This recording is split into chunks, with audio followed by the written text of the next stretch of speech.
Abilities for a student who will be the first in their family to graduate college. It all starts with teachers who meet challenges with creativity, who reinvent education for the future, who work towards a school system that lifts up every child, regardless of race, income, or zip code, and to enable the full potential of our students, our communities, and our country. Explore a career that leaves a legacy you can be proud of. Shape the future. Teach. Learn more and receive free support at teach.org. This hour of the Triangle Sports Leader is powered by Ritchie Law Firm, injury lawyers. Ritchie Law is on top of it. Go to ritchielaw.com.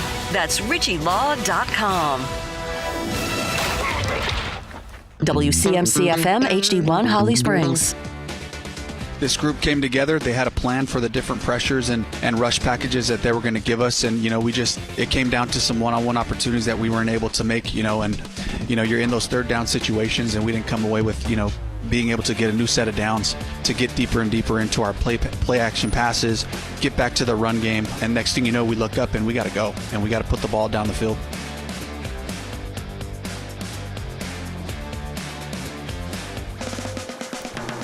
It is the Adam Gold Show. What's going on? I am Adam Gold, Victoria, producing the program.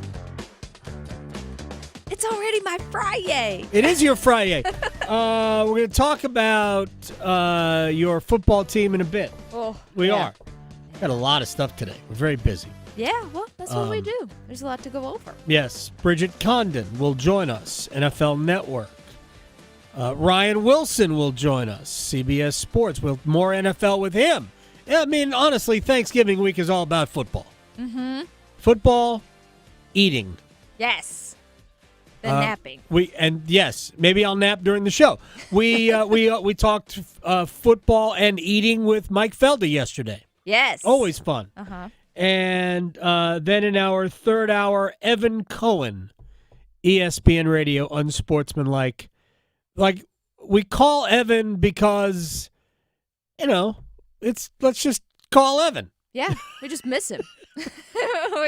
So I'm trying to remember, what do we want to talk to Evan about? I don't know. What do you want to talk about, Evan? Yeah. That's basically how it's going to go. We'll figure it out. So we're going to talk about Bill Belichick, and we'll get into some other things as well. Anyway, before we start, you are hosting Thanksgiving for the first time. Yes, which thankfully this is not my first time making a turkey. So Okay. that's good. I've at least got Did that you out of the consult way. Felder at all for anything? Not really, because I do like to cook things and bake and whatnot, but he still owes me a mac and cheese recipe because I want to make like a stick-to-your-soul mac and cheese. Right. So he said that he's got one. It's very possible that he would give one to you. Mm-hmm. I don't think he would give one to me.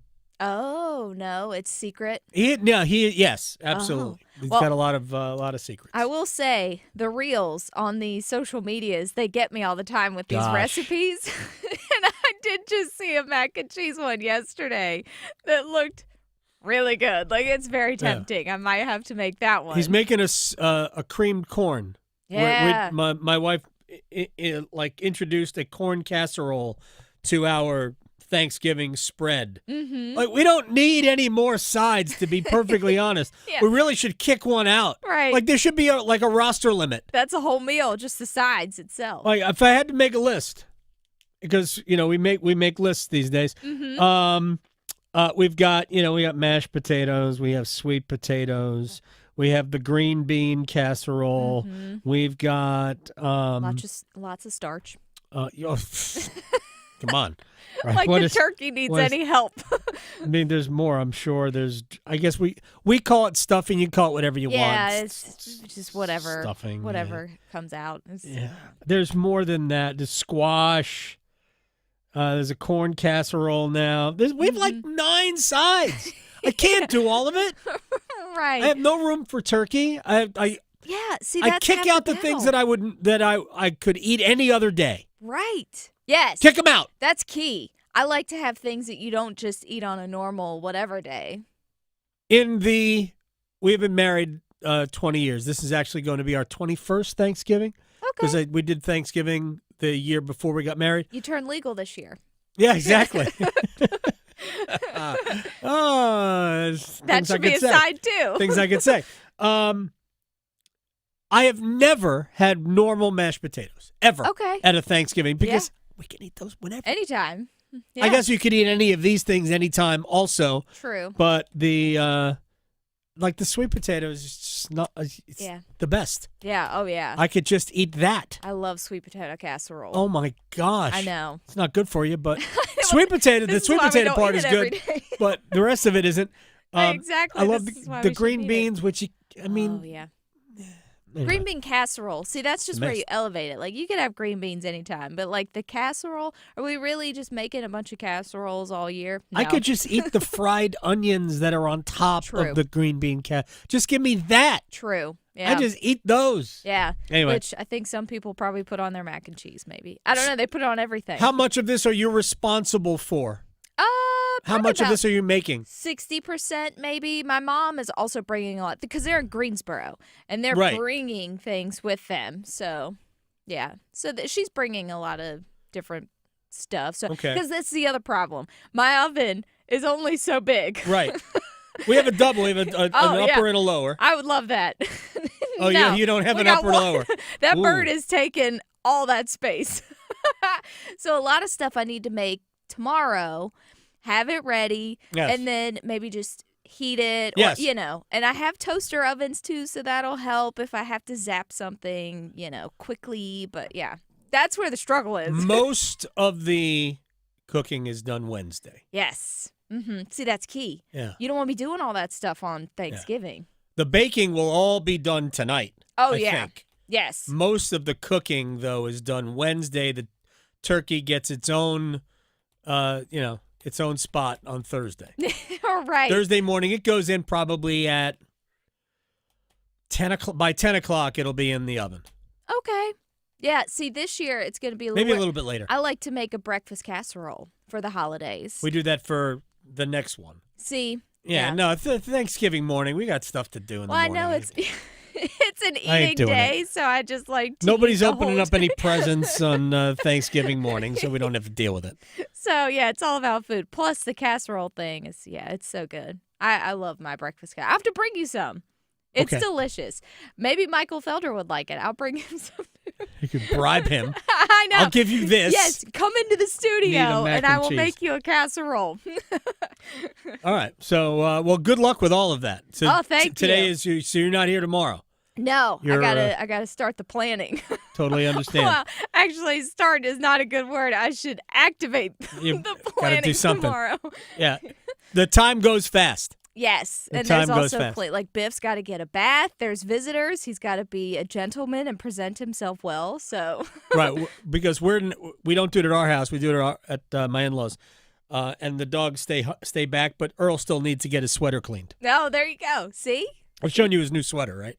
No. Yeah, I'll show you the sweater. Okay. Yeah, he looks fantastic. I love dogs in sweaters.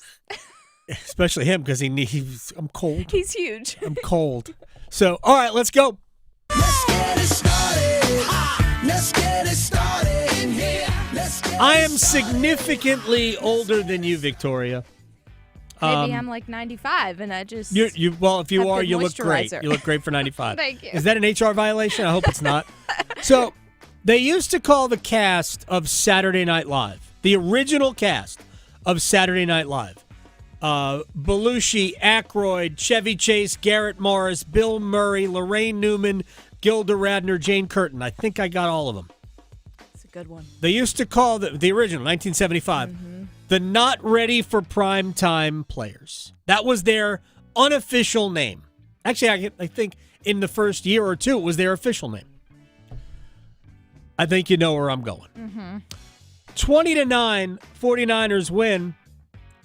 And I can't be the only person who feels that San Francisco was there to be beaten last night.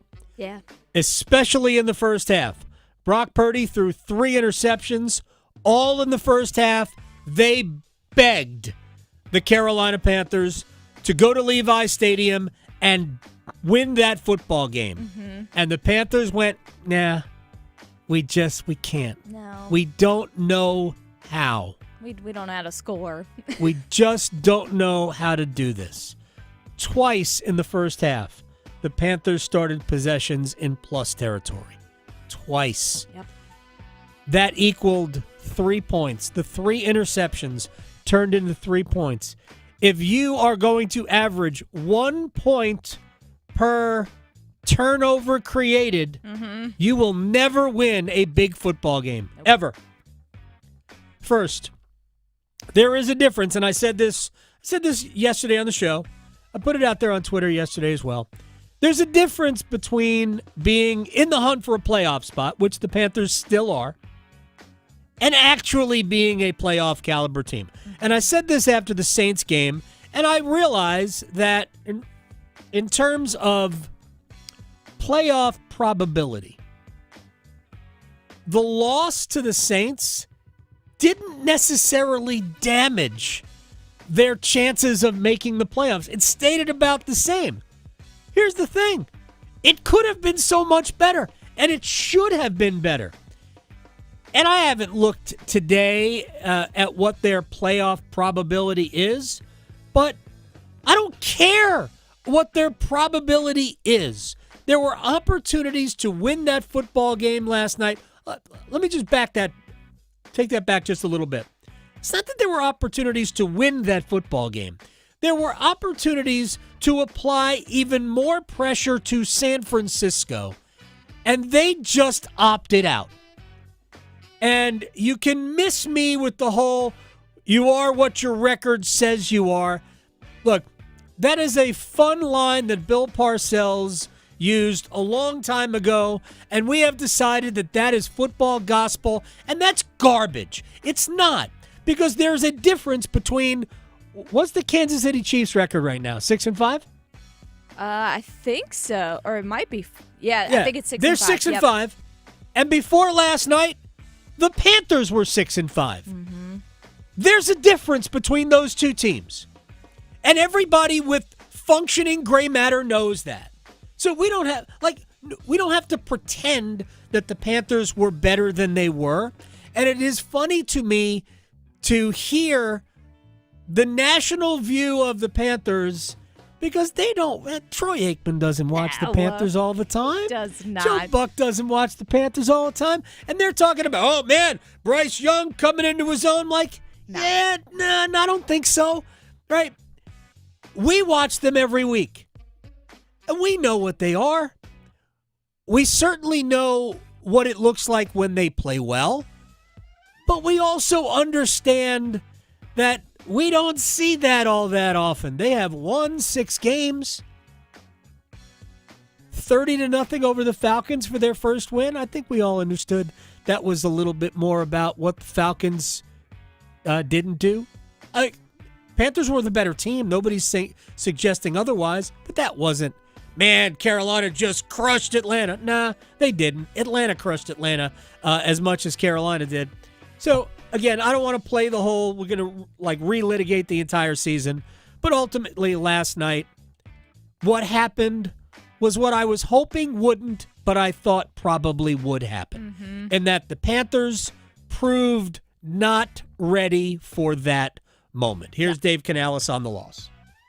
Just a game of missed opportunities. Our defense was putting us in some great situations, with the interceptions and not coming away with points. Having an interception on one of those things really hurt us. Some basic things, a couple of penalties put us in long drives, a drop on third down. Really just comes down to fundamental execution and things that, I felt like we're moving in the right direction, but we didn't take that step today that I was looking for, collectively as a group. And the defense battled, and they, kept us in it, gave us some opportunities there, and then we turned it over again at the end with an opportunity to make the game close there at the end. You too, bub. This is about you too, Dave. Oh, big time. So, real quick, he talked about the penalty.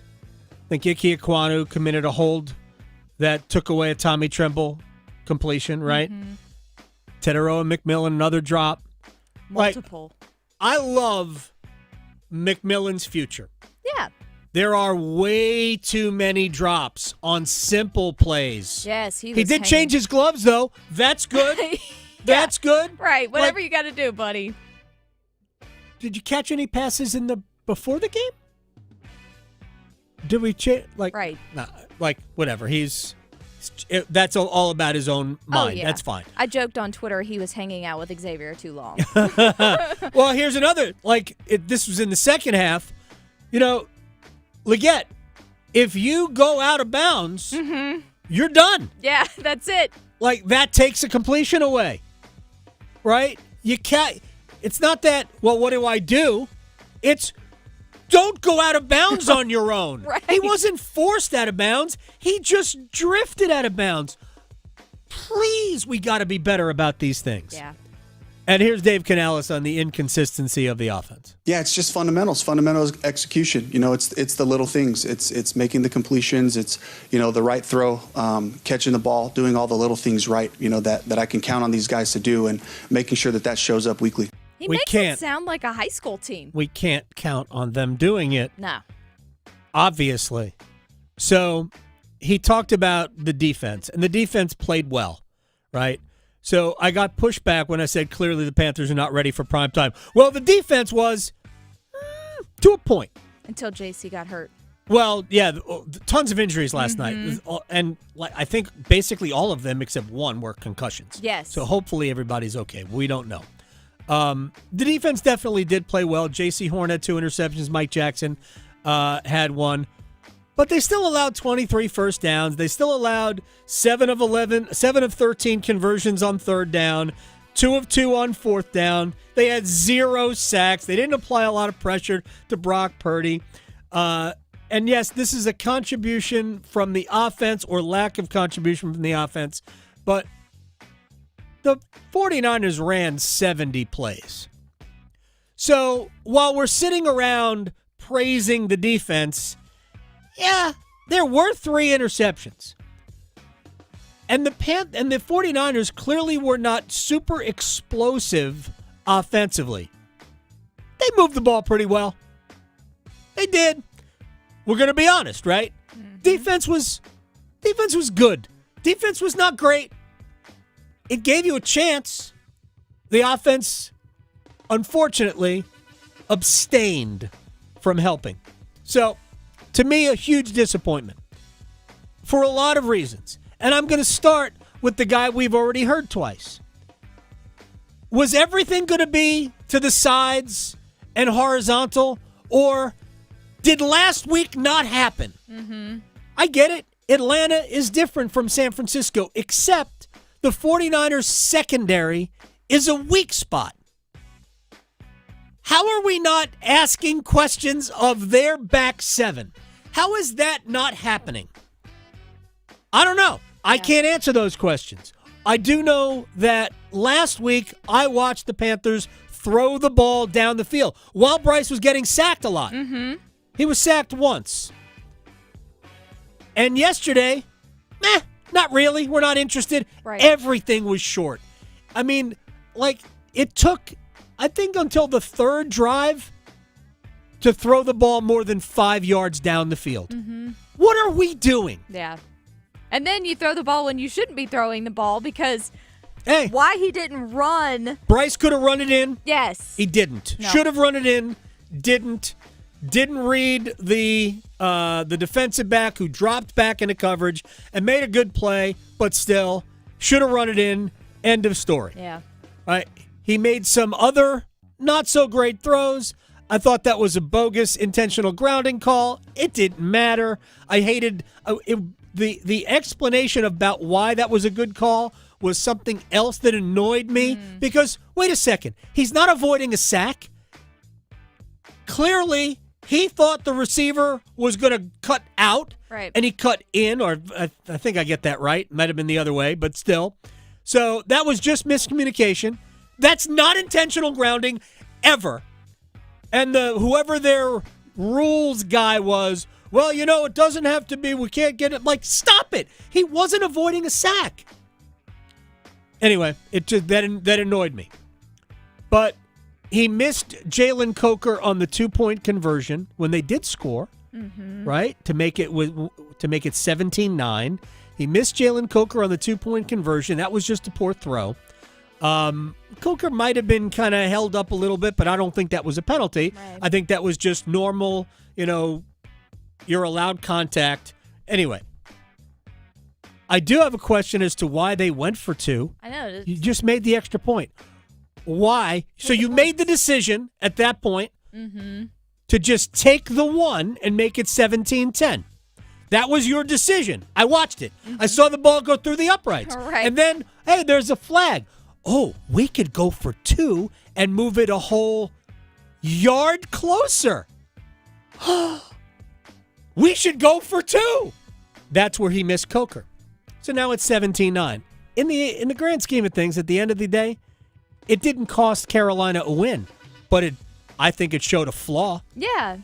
If your decision was to go for 1, just to kick the extra point, why did you decide suddenly, oh no, we should get 2, as though it was a given you were going to get the 2-point conversion? And if you're going to put it at the 1, you could run the ball. You don't have to run the ball. You could run it. Anyway, didn't seem like they were ever going to run it, but he threw it. So it was a bad decision. Yeah. They should have just taken the penalty and enforced it on the kickoff. Yeah, and there was plenty of time left, too. It's not like we were down to the last few minutes. Tons of time. You didn't need the 2. All right. We've talked about all these things. Bryce Young was a mixed bag. Obviously, you hate the interception. There were some other poor throws. He also made some good throws. I mean, he always does. He always shows you what he's capable of. Part of me wants to know why the head coach refuses to just let it rip. Yeah. I want to know this. And I don't know. It's frustrating. I guess we're all glad I don't ask questions. Here's Bryce Young on what needs to be done to get more consistent. Just execute. There's no dream plays. There's no hoorah speeches. Got to do a better job of executing. Obviously, myself, I got to take care of the ball. I got to do a better job of making plays go today. Didn't do good enough. So, I take all ownership in that. And we have a locker room of guys that do that. So, we just got to be better. Again, there's not some magical fix. It's us buckling down and playing good football. Didn't get that done on offense today. Again, it sucks, but it's a quick week. We got to be able to flush it quick and, on to the next one. All right, now the division is still not out of the realm of possibility because the Buccaneers are banged up like crazy, although the Buccaneers have a much easier schedule over the next several weeks. By the way, Baker Mayfield, slight AC joint sprain, which is a small shoulder separation. It's on his left side. They don't know if he's going to play against Arizona on Sunday, but it's something that is not going to keep him out for an extended period of time. All right, let's after the game. Oh, yeah. All right, so here's because we saw Juwan Jennings losing it. Yes. After the game, we thought, man, yeah, he's crazy. By the way, did you hear? I sent it to you, but I know it's not in our rundown. Did you hear? It was Mike Jackson say, "I got nothing nice to say about." Mama says, "Don't say anything." Right, if number you don't 15. Have anything nice. All right, Kyle Shanahan, 49ers head coach, on what happened with Juwan Jennings after the game. The guy took a cheap shot and hit him in the balls, and I was real proud of Juwan for not losing his mind out there and getting him to the sideline.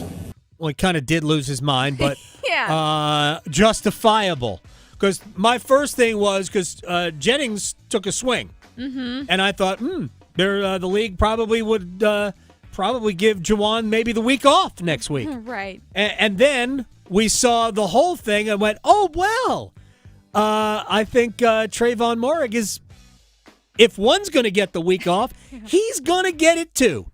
Like, we don't have to go all CP7 on, some people will get that. We don't have to do that. Are you an adult? Seriously, are you an adult? Right. Apparently not. So, lose the game, you lose the game. But be a grown-up, man. Just be a freaking grown-up. That was absolutely annoying. All right, real quick before we break. something happened yesterday that had not happened yet in the college basketball season. An unranked team had yet not beaten a ranked team until the first game of the Maui Invitational yesterday. NC State came in ranked 23rd. Seton Hall was unranked. And after a pretty competitive, I think, first, 10 or so minutes, Seton Hall just pulled away. And State never really challenged in the second half. Wasn't their day. It's all right. Not a big deal. A long season ahead. There'll be plenty of good opportunities for State to get good wins. The win over VCU is ultimately going to be a good win. They play Boise State today. I think that'll be a good win if State can get it. But they didn't have it yesterday. And I don't have any great takeaway from the game other than it ain't easy. All right? It's clear that Seton Hall is a good team. They were bad last year, but that team that I watched, at least what I watched of them yesterday, it's a good basketball team. And State hopefully will play better today. And I think ultimately sometimes, because I don't know exactly what goes into it, sometimes when everybody tells you how good you are, sometimes you believe them. Yeah. And it's very possible that that's what happened to State. Could be. We'll see. I still have nothing but high expectations for this group. We're going to break. The one and only Bridget Condon, NFL Network, will join us next. Find out where she's headed on Thanksgiving.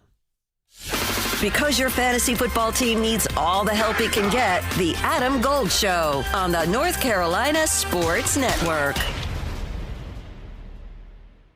Listen every afternoon for The Drive with Tim Donnelly. The bar is impossibly low for Bryce Young and the Panthers passing game. The defense, the running game, they're playing well enough that you only have to give so very little production in the passing game and everyone's happy. Throw for 200 yards, get a touchdown, give a little bit of confidence so when you drop back, everybody doesn't hold their breath. The Drive with Tim Donnelly, 3 to 6 on 99.9 The Fan. Thanksgiving is a time for gratitude and connection. As we come together to give thanks and enjoy festive meals, may your holiday be filled with warmth and joy. Wishing you and your loved ones a happy Thanksgiving from your friends at 99.9 The Fan and Ritchie Law Firm Injury Lawyers. To 15-year-old Harper, buying an $80 vintage rock t-shirt is a great investment. To Harper's mom, this logic has a few holes in it. So she helped Harper open a Wells Fargo Clear Access banking account. With no overdraft fees and tools to track spending, Harper's learning, one heavy metal tee at a time. However you make money work, Wells Fargo can work with that. Terms apply. Visit wellsfargo.com/deposit disclosures for fees and details. We know you're hot to see a Carolina Hurricanes game in person. Visit 999thefan.com or fire up the Fan app and enter to win a pair of tickets and parking for the Canes Columbus game on December 9th. Check out our Hurricanes hot ticket giveaway at 999thefan.com. Looking for the perfect holiday gift?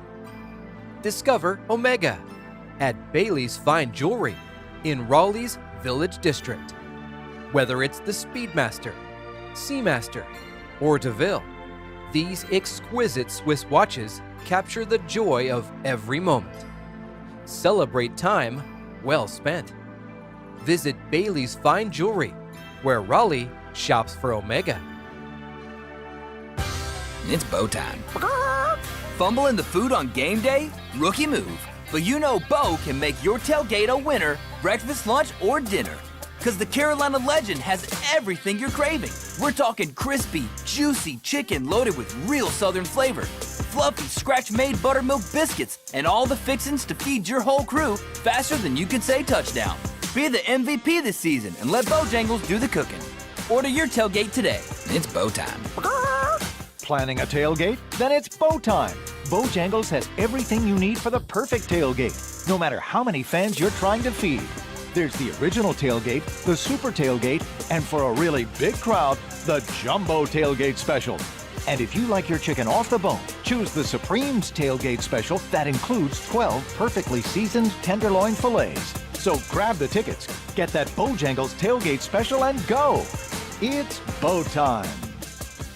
Global Golf, home of the best deals in golf, is Black Friday dealing this week with an additional 15% off all pre-owned clubs. Golf bags starting at $100, apparel starting at $15, golf shoe deals starting at $50, and great savings on GPS watches and rangefinders. Get these special deals and more only at the Global Golf Outlet Store located on 7320 ACC Boulevard, North Raleigh. Open Monday through Saturday, 10 to 6. Global Golf, home of the best deals in golf. This Thanksgiving at Total Wine & More, find Pinot Noirs and Cabernets that you adore. Our helpful guides are so friendly and nice. So many bottles to try at the lowest price. So gather with friends as you sit down to eat. Grateful for all who made Thanksgiving complete. With curbside pickup and delivery available and the lowest prices for over 30 years, you'll always find what you love and love what you find. Only at Total Wine & More. Drink responsibly, B21. Gold. Gold. Is he married to a person or just himself? Because that, I feel like that's very Aaron Rodgery of him to have the twist in there. It's a very good question. So, I don't know. We still don't know if it's a person. Would he get down on one knee to ask himself over an ayahuasca? Yes. The Adam Gold Show.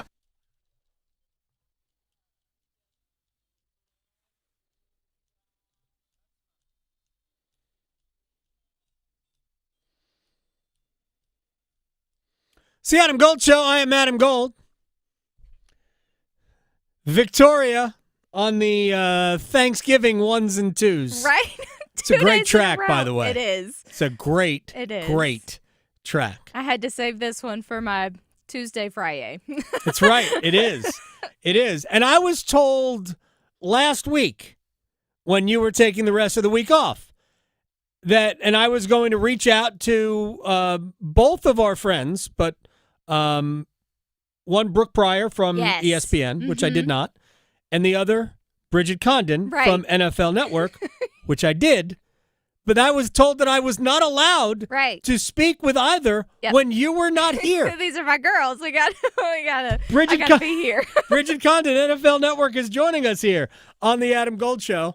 I was given an ultimatum. How are you, Bridget? I'm happy to be back. Look, I was ready to come on the show last week because I had the game of the week we could have talked about. But if you had $150,000, you could have got me. I don't know if you understand the reference. I hope you do. What am I missing? Well, I probably should get that, but I'm old. Yes. So there's a Veronica, guy. I mean, I really hope. See? I really hope.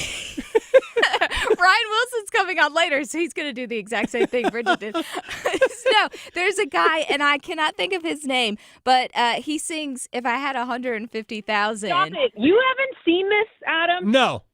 Yes. Can I Is it on TikTok? It, but I don't know if we're allowed to. I think you would get in trouble, so I'm not going to. Okay. But oh my God, you need to go. There is this Panthers fan who. Oh, no, that guy. Yes, no, I've seen that guy. Yeah, in that football team. Oh, yes, wait, no, that's great. Team.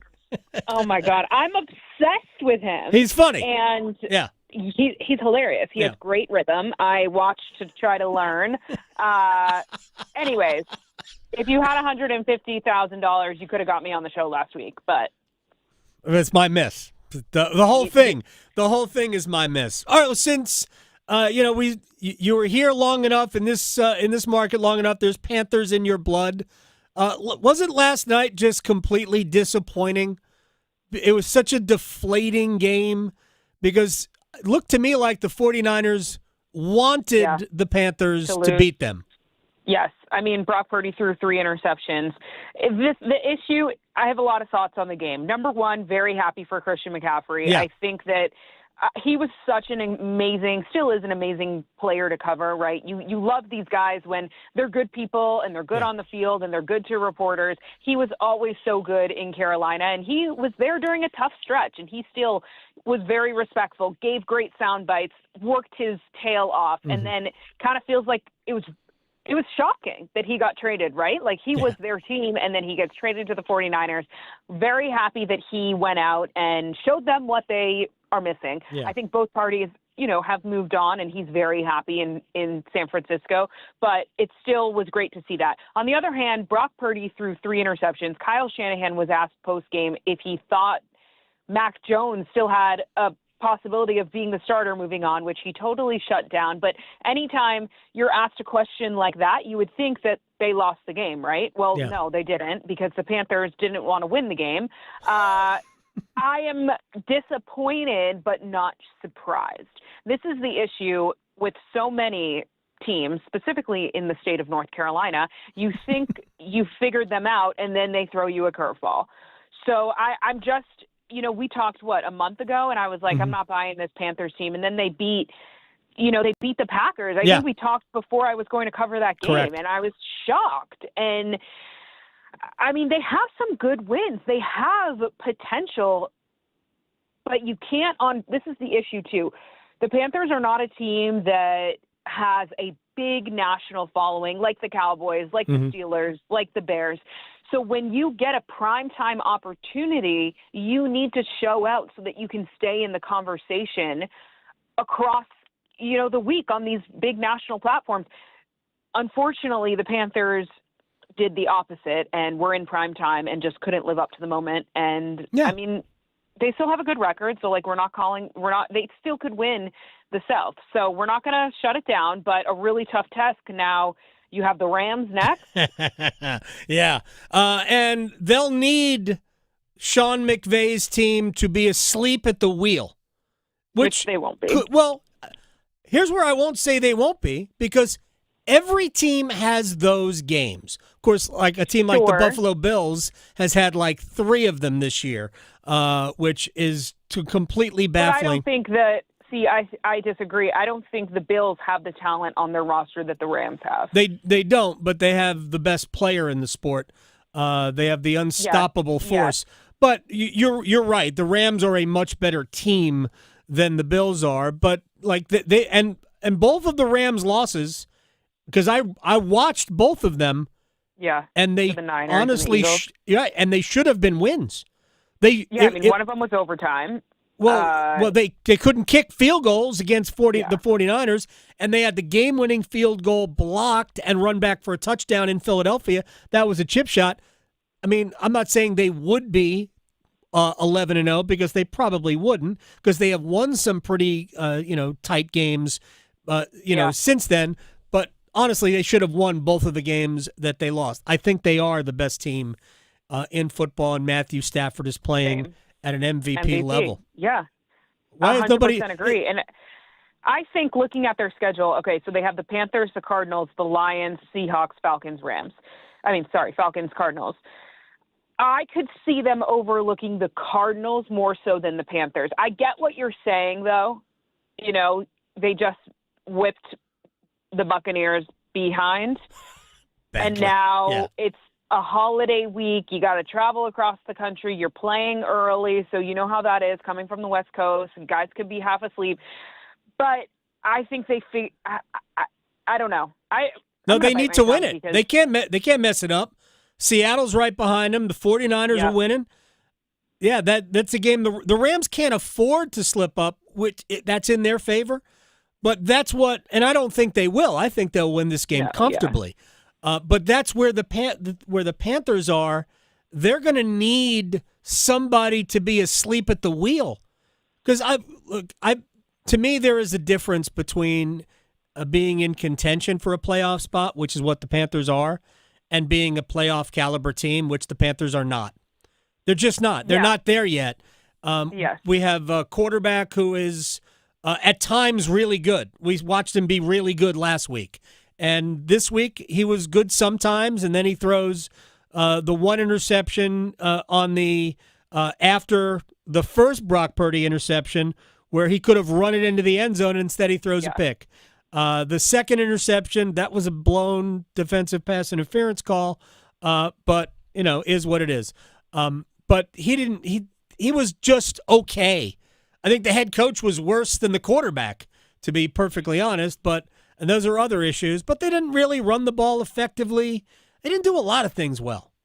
But here's the thing, and I love to talk down on the Panthers, and let me stop, because they are light years ahead of where I expected them to be at this point with Bryce Young and Dave Canales. So I think everything is trending in the right direction, and they have flashes where they're a really good team. So I think that we need to look at this positively and say they are, I don't think anyone, and maybe you, but I definitely did not expect them to be contending for the division title. And I think that they are in this position is a really positive sign. And Bryce Young is still very, very young, no pun intended.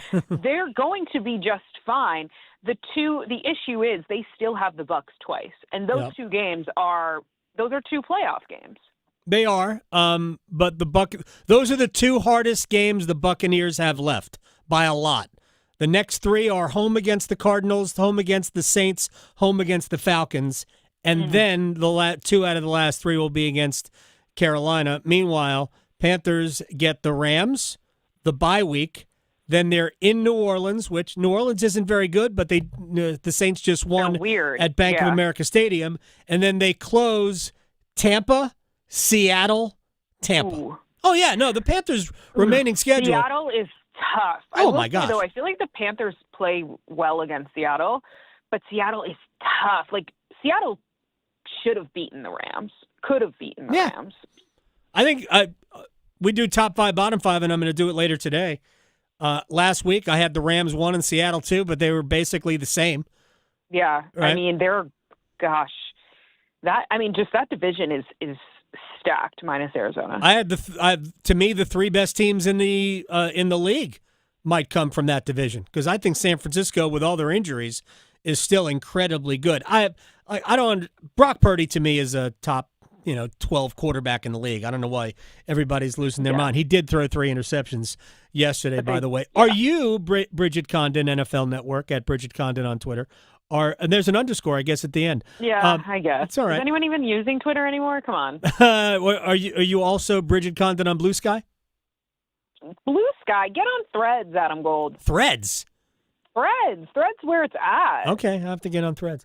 Are you headed somewhere this holiday? You want to hear my schedule over the next week? I'll tell it to you. Okay. I'm here in the studio today. Tomorrow I'm flying to D.C. I have Ravens, Bengals Thursday, then getting some time. Landis, my husband's family, is in Virginia, so we're going to do Thanksgiving there Friday. Stay there Saturday. Sunday, I fly to New England doing Patriots-Giants, which we haven't even gotten into the Patriots, Monday. Then Tuesday, I fly back to L.A. in the studio Wednesday. Then Thursday, I fly to Green Bay and doing Green Bay Bears that Sunday. So it's going to be like a fun next 10 days. Frequent a lot of flyer. Good football. Yeah, frequent flyer miles, too. Absolutely. All right, let me ask you about none of the teams you just told me about. Okay. Cool. And I want to get to to me, one of the really intriguing matchups is give it to me. Chiefs Cowboys. I'm not saying the Chiefs are not good, great. This is not about Patrick Mahomes to me. This is about what I have seen through, I'm trying to do the math here, now 11 football games for Kansas City. I see I see an offense that is, not what it used to be, not what we're used to seeing. I see an offense that can't score in the red zone. Yep. And you're going to have to put up some points to beat the Cowboys. The Eagles thought 21 was going to do it. That was incorrect. Kansas City's got a great defense, and they might be able to just ride that. But this is a huge litmus test for me as to whether or not I think Kansas City's even going to make the playoffs. They have too many teams in front of them. Okay, so I was at that game against the Colts. Colts should have won that game, but it's one of those things you never counted out Tom Brady. You never count out Patrick Mahomes. But he only has one passing touchdown in his last 3 games, and that touchdown came in the 4th quarter against this Colts team. That is the issue to me, and everybody was talking about it in the locker room. How do you turn those field goals into touchdowns? It's just, Kareem Hunt has been balling for them, but their receiver, Rashee Rice, had a good game as well, but it just felt like it took forever for those guys to get going, for Patrick Mahomes to, I don't know what's going on, but it totally does not look like the explosive Patrick Mahomes offense that we're used to seeing. And I totally agree with you. I didn't notice, too, because they were talking about this in the locker room, that this is his first time playing in Dallas. Could that be real? I didn't know that. I mean, I'm sure as a high schooler, he played in Dallas a lot. But right, because he's from there. Yeah. So, because somebody asked Travis Kelce, like, what's your advice to Patrick going back home? And he was like, you can't lose at home. Sounded better than I did. That's good advice, by the way. Yeah, no, but, I mean, kind of shocking. Fact check me on that. But it seems like this is his first time playing in Dallas. Thanksgiving, 4 days of prep is the thing that this is a really tough week. I mean, playing on Thursday night is tough regardless, but you have, like, just think about how stressed you are trying to, like, deal with family and managing everything for the holiday, and then throw that into you're trying to prepare for a football game in 3 days. Like, I was watching the Cowboys-Eagles in the airport, and the Eagles were up for a while, and I was like, oh, they're definitely going to win. 21-0. Cowboys come back and win it, and that's what kind of scares me about this game, because I don't think Kansas City is going to jump out ahead. So if they can't put up points early and then Dallas, continues throughout the game to be steady, I don't know how you keep kicking field goals and then compete with Dak Prescott throwing touchdowns. Yeah, and Dallas's defense is getting better while people were not paying attention. Dallas's defense is getting better. Quinnen Williams has made Dallas a better defense. It has not been as easy to run the ball. It's going to be I think it's going to be a good football game. And real quick before I have to let Bridget Condon go, let me ask you about the game you're going to. Are we going to see Joe Burrow? Yes. We're going to see Joe Burrow. Zach Taylor announced it yesterday that he intends for him to play. Kind of interesting. I don't know why you play him with your record, but I know Joe Burrow, and I know he's a fierce competitor and probably is saying, I'm playing, I don't care. Because they could win the division, that's why. But could they? Yeah. I mean... Yeah, I think they can. But, like, a lot has to happen. But, I mean, okay, I guess never say never. They're 3-8 right now. So they have to win out, but they could win the division. Yes. Okay. All right. You're more positive than I am. Oh, I don't think they will. I think they lose this week to the Ravens, but... Well, the Ravens need to win out, too. Yeah, pretty close to it. Yeah. I mean, this division is so fascinating to me, too. The fact that the Ravens started 1-5 and now are 6-5 in first place in the North is bizarre. Lamar Jackson exceeds in prime time. This is just going to be such a fun game. It's the night game of Thursday. Joe Burrow's back. Lamar Jackson in prime time. It's going to be an AFC North tough divisional battle, and you guys should all watch and definitely tune in early for my live shots. I can't wait. Happy Thanksgiving to you. Thanksgiving. To I'm Landis. thankful for you, Adam. I'm thankful. I'm very thankful for you. And Ava, for her first Thanksgiving. Is she pumped? Cutie. She's so excited. She's going to dress like a turkey. I'll send you a pic. Thank you very much. You're the best. I appreciate your time. Talk to you soon. Bye. Yeah, absolutely. Bridget Condon here. The Adam Gold Show. Oh, my gosh. All right. It's a great weekend of football. Real Packers-Lions, we didn't mention that, right? You got Packers-Lions, Chiefs-Cowboys, Bengals-Ravens, which wouldn't be an interesting game except Joe Burrow is back. And, yeah, if Cincinnati wins out, they could win that division. Not even lying. And then Friday, Bears-Eagles. I don't know what to make of either of those teams. No joke. We'll come back. We have one-timers next. Still arguing whether hockey or golf has the tougher dress code? The Adam Gold Show on the North Carolina Sports Network. Open enrollment for health insurance is here. But don't worry, North Carolina Farm Bureau Insurance has you covered for all your health insurance needs, including Medicare. And with offices in every county, a trusted, experienced agent is just around the corner, ready to help find a plan that's right for you. Visit ncfbins.com or stop by your local office today. North Carolina Farm Bureau Insurance. Helping you is what we do best. Hey, it's Adam Gold from my friends at FanDuel, America's #1 sports book. And this Thanksgiving, FanDuel is introducing a brand new way to build a parlay together. It is called Pass the Leg. Gosh, I love Thanksgiving jokes. Here's how it works. Start a group build, add your pick, pass it to your friends. They can add theirs, but make sure you pass it to somebody who knows what they're doing. Like, don't pass it to me. FanDuel.com/AGS, and everybody gets a 50% profit boost to use on the build. FanDuel.com/AGS. Pass the Leg, official sports betting partner of the NFL. FanDuel, play your game. 21 and over and present in North Carolina. Opt-in required. Bonuses issued as non-withdrawable profit boost tokens. Restrictions apply, including any token expiration and maximum wager amount. See terms at sportsbook.fanduel.com. Gambling problem? Call 877-718-5543 or visit morethanagame.nc.gov. Scams increase during the Medicare open enrollment period, so stay alert. Never give your Medicare, Social Security, credit card, or bank account numbers to anyone who contacts you unexpectedly and claims to be from Medicare. Your caller ID may show Medicare's name or phone, but caller ID can be spoofed. Just hang up. Visit ncship.com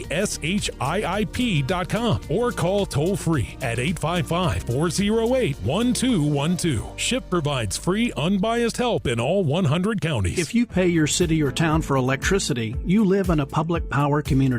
Public power communities provide electricity to families and businesses from a locally owned and operated system. Public power systems are not-for-profit and provide electricity at affordable rates with unbeaten reliability. Your local public power provider invests in your community, providing local jobs and supporting your local economy. Electricities of North Carolina is the energy behind public power. Learn more at electricities.com.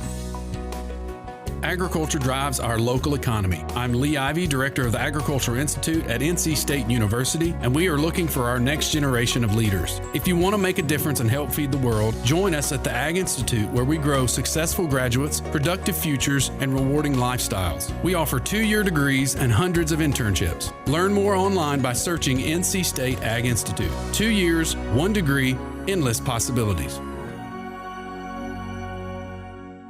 Sometimes the simplest steps make the biggest difference. Washing your hands often, staying home when you're sick, and talking with your health provider about vaccines. Help keep your family protected against the flu, RSV, and COVID. Simple steps, big protection. Defend yourself. Get vaccinated to protect you and your family from respiratory illnesses this season. Visit myspot.nc.gov to find yours today. Brought to you by the North Carolina Department of Health and Human Services. North Carolina ranks second in the nation in potential agricultural land lost by the year 2040. The NC Forever Farms program supports the preservation of family farms through permanent agricultural conservation easements and has received a record number of applications for 3 straight years. Landowners interested in preserving their working farm through the Farmland Preservation Division of the North Carolina Department of Agriculture and Consumer Services can learn more by visiting ncadfp.org. This is Adam Gold. Steve Bettman take all that time to walk out, then to see the pick, bro hug no less than 20 guys on his way up there. And then this draft house, they just moved this wall like the Price is Right. I don't know. It's a showcase showdown back there. I know. That would be great. So we should spin a wheel, yeah, right? Exactly. The Adam Gold Show.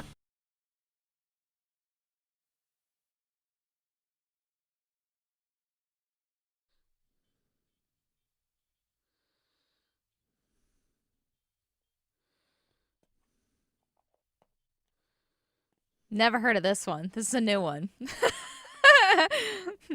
But it's 10 years old, so it's not new. Dad can't be in the kitchen? I know, he should be helping. What are we doing? I know. At least help take the bird out of the oven. Thing's heavy. It's very funny. By the way, it's the Adam Gold Show. I'm Adam Gold. That's Victoria. You can follow us on YouTube. Just go to YouTube. Go Adam Gold Show or 99.9 The Fan. Either way. Way back when Aileen and I just got married, she had this book that was a complete farce, and it told women what they were supposed to do. Oh, yeah. Right, to be a good housewife, homemaker, right? And that was make sure the kids are washed and fed before your husband comes home. Greet him at the door with a drink. Ask him about his day. Your day doesn't matter. It's just hysterical. The cleavers? What do we do? Oh, my gosh. Oh, yes, absolutely. She's wearing an apron and a yellow dress. So funny. Here's your cigar. Get out of here. I know, they are. So gross. They really are. All right, one-timers. Okay, so looking to our non-gross questions on our YouTube stream, we've got Comebread up first with, is Bryce Young the starting quarterback next season? And is Canales still head coach and play caller? Play caller, I don't know. I think the answer is yes to both. Even though the answer I don't know if the answer should be yes to both. I still think that there is a good quarterback in Bryce Young. I don't think Bryce Young and Dave Canales are compatible. I don't. Yeah. Those are my answers. I'm not even sure I answered them. It's not great. Well, next up from William, why did Dave Canales go back to being pass happy and only giving Rico 6 touches? He doesn't seem to like being a good head coach / offensive coordinator. He's not good at it. Chuba Hubbard was actually pretty good last night, so to me it's not that big of an issue. But they weren't good pass happy. They were bad pass happy, which is even worse. At that point, you might as well just run the ball. His Zamboni is bigger than yours. The Adam Gold Show on the North Carolina Sports Network.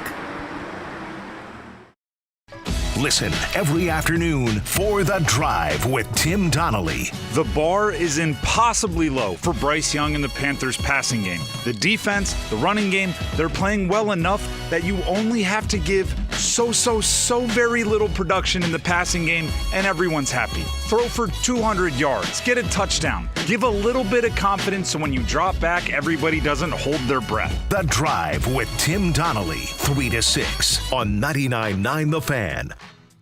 Healthcare is not a game. Neither is health insurance.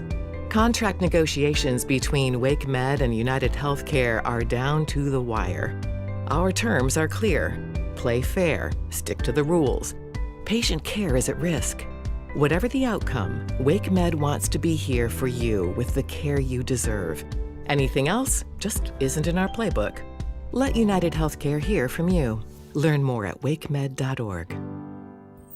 Are you looking for the perfect holiday gift? Did you know that Bailey's has something for everybody and every budget? Sure, we're known for our designer jewelry, fine diamonds, and luxury watches, but we also have a vast selection of jewelry and gifts under $500. Add a little sparkle with the popular Sterling Collection Pave Diamond Hoops or Pave Diamond Cushion Pendant Necklace, both for only $175 each. Show your love with our Icon Collection Diamond Open Heart Ring for $375. Or stick with something classic, like Akoya Pearl Studs starting at just $165. Bailey's is your go-to destination for holiday shopping. We're proud to make gift giving easy since 1948 and to be voted Best Jeweler year after year. Located in Raleigh's Village District, Cary's Fenton, also in Rocky Mount and Greenville and Charlotte. Every woman wants a Bailey box under the tree. With the new IHOP value menu, $6 is all it takes to go to your happy place, where stacks of pancakes with bacon and eggs are just $6 every day. French toast, sausage, and eggs are, you guessed it, $6. And fluffy omelets come with a side of pancakes and only cost $6. Go to your happy plates every day at IHOP. $7 in some locations. Available every day for a limited time at participating restaurants in the U.S. Hours may vary. No substitutions. Not valid with other discounts or promotions. Prices may vary. If a Lenovo computer for your business is on your holiday list, don't shop around. Just go directly to the source, Lenovo.com. You'll find exclusive deals on the PCs you want for your business, like the ThinkPad X9 14 Aura Edition and Yoga 7i 2-in-1. So avoid all that shopping chaos and price comparing, and just go directly to the source, Lenovo.com, where PCs are up to 50% off. That's Lenovo.com. Lenovo. Hello? I'm a Marine. It took me a long time to make this call. If you or a veteran in your life is experiencing thoughts of suicide, dial 988, then press 1 to reach the Veterans Crisis Line. Makita's built for the pros who show up early, who don't do shortcuts, only precise cuts. With tools built to last, job after job, year after year. Performance that pays off, because when the job calls for the best, you answer. And when you need the best, you call on Makita. Built to be the best. Available at the Home Depot. I'm attorney Brian Ritchie. Getting hurt in a car wreck comes with all kinds of stress and frustration. But when you call me, I'll be on top of all of it. So all you need to worry about is getting better. If you've been injured in a car wreck, I'm on top of it. Contact us at richielaw.com. Broadcasting live from the Lenovo Studios. WCMC HD1 Holly Springs. 99.9 The Fan. The Triangle Sports Leader. It's just fundamentals execution. You know, it's the little things. It's making the completions. It's, you know, the right throw, catching the ball, doing all the little things right, you know, that I can count on these guys to do, and making sure that shows up weekly. Just had 3 throws you'd love to take back. They're all 3 good decisions, just a hair late on them, and when you're a hair late on stuff, you can't throw it behind them. And he threw it behind him, and all 3 guys made him pay.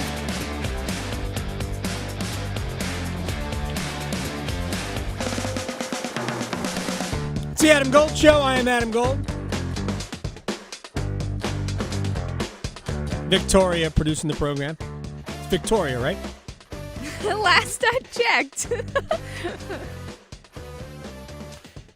It's been a minute since we have talked to our friend Dr. David Ridpath. Yeah. Right? I still text with him. He's a huge... When the Hurricanes play the Columbus Blue Jackets, we'll have David on. Yep. And we'll goof around with that and also talk about some college sports issues because he's a past president of the Drake Group, and some people know all of that, what the Drake Group is about. But a long time ago, he was on, and, you know, as you're saying goodbye, I thank the guests. Sometimes they thank us. And he said, "Thank you, Alan." It does not bother me. No, right? Yeah. No. So I'm hoping it doesn't bother you, but no, yeah. Anyway. No, I just laugh. Yeah, for anyone second time who missed that. So this has been a thing. It's our Veronica Day. Ryan Wilson, who's coming up at 1:20. Yeah. Which it's hilarious that Bridget did it on the day that Ryan Wilson's going to be on. Because it's like, I don't know what it is. Growing up, I've had this happen multiple times where people will say Veronica instead of Victoria. And I don't know if it's because it starts with a V and ends with an A, so it's kind of close.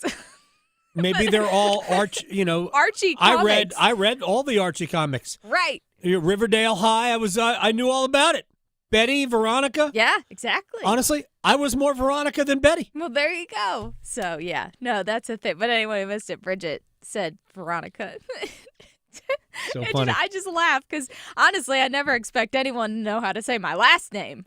But my first name. I never use it, but I can say it. Right. But I'm not going to. I'm not going to here. Right. Because it is now a thing. How long have we been doing this together? Is it 4 years? I feel like I think know. we got to be on 4 don't now. Know. I really don't know. I have never, right, ever at any point said your last name. Yeah, which you could because people can Google it. I will, like on my last day, whenever that is. Could be, I don't know. 85 I literally years from don't now. know. Exactly. Mm-hmm. But yes, that's... I've never done it. So as long as I don't have to. Right. Yeah. Right? Yeah. We're just going to keep it going. Maybe that's the thing that is keeping this thing afloat. I know. The fact that I have not said your last name. Right. It's a good thing. It's not that hard to say. It ends with a V, so it's just easy. Like, I got the same initials, so you just, right. That's why sometimes people call me V, because I got a lot of them. So... but not Veronica. Not as many V's as underscores. Exactly. More underscores. All right, let's run it back. All right, I want to get to basketball, so if we have time before we break, and Ryan Wilson of CBS Sports is coming up in about 15 minutes, then we'll circle back and get into more detail on the Panthers' loss in San Francisco. The Panthers did lose in San Francisco, if you are unaware. And here's what I will say about them real quick, and then we're going to get to hoops and some other things. The question that we got about Bryce Young, Dave Canales, play calling.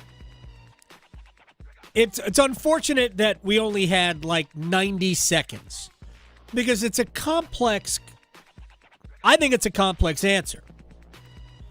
There are people who have been out on Bryce, and that's fine.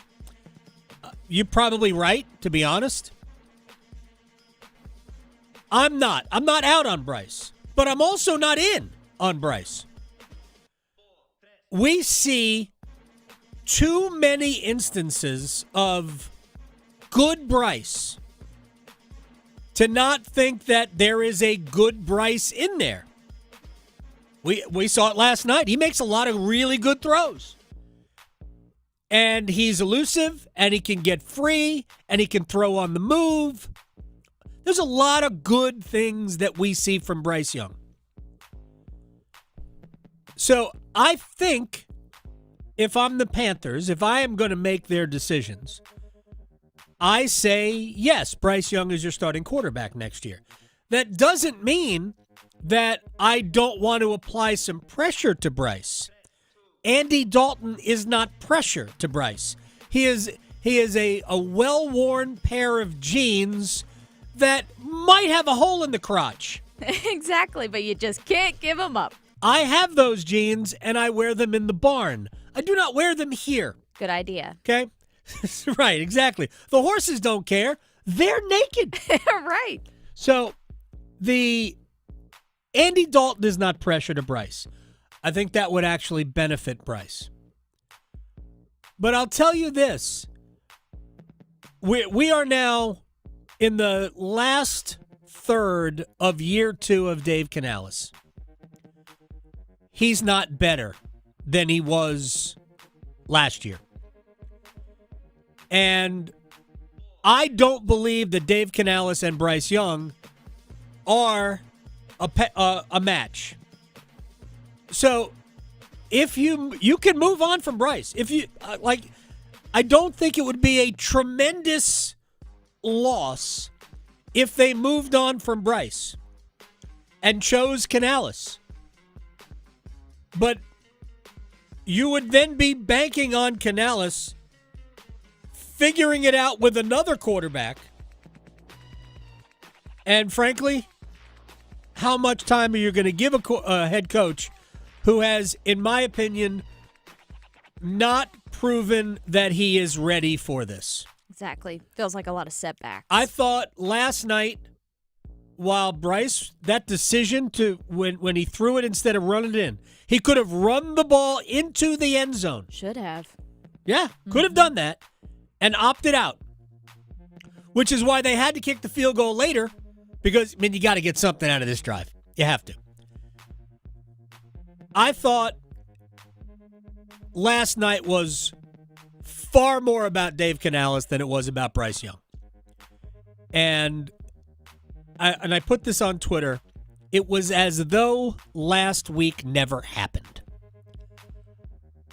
I didn't expect Bryce Young to throw for 450 yards against San Francisco on Monday Night Football. I just expected them to be a little bit more aggressive, taking shots down the field against the secondary that was not great, and knowing that San Francisco's pass rush has been pretty mid. But that ain't what we got. We got more Green Bay Packer game plan. Not quite that bad, but more, let's not screw this up.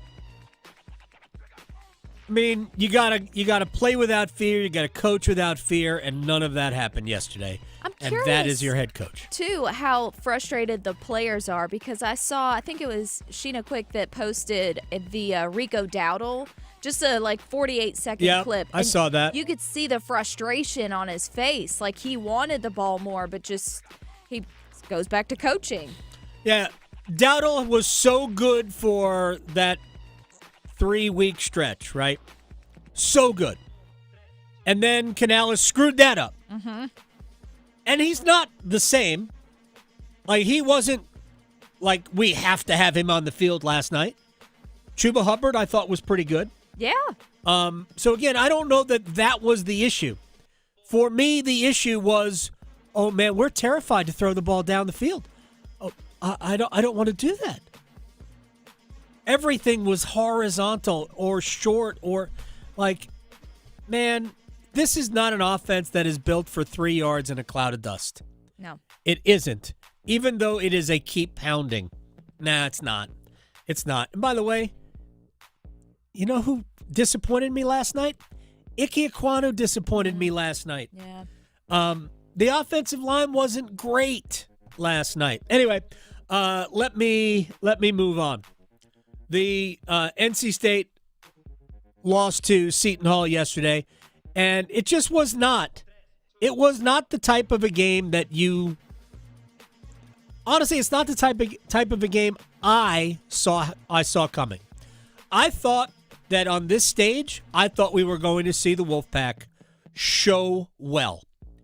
They did not show well last night. In fact, they never really got closer in the second half.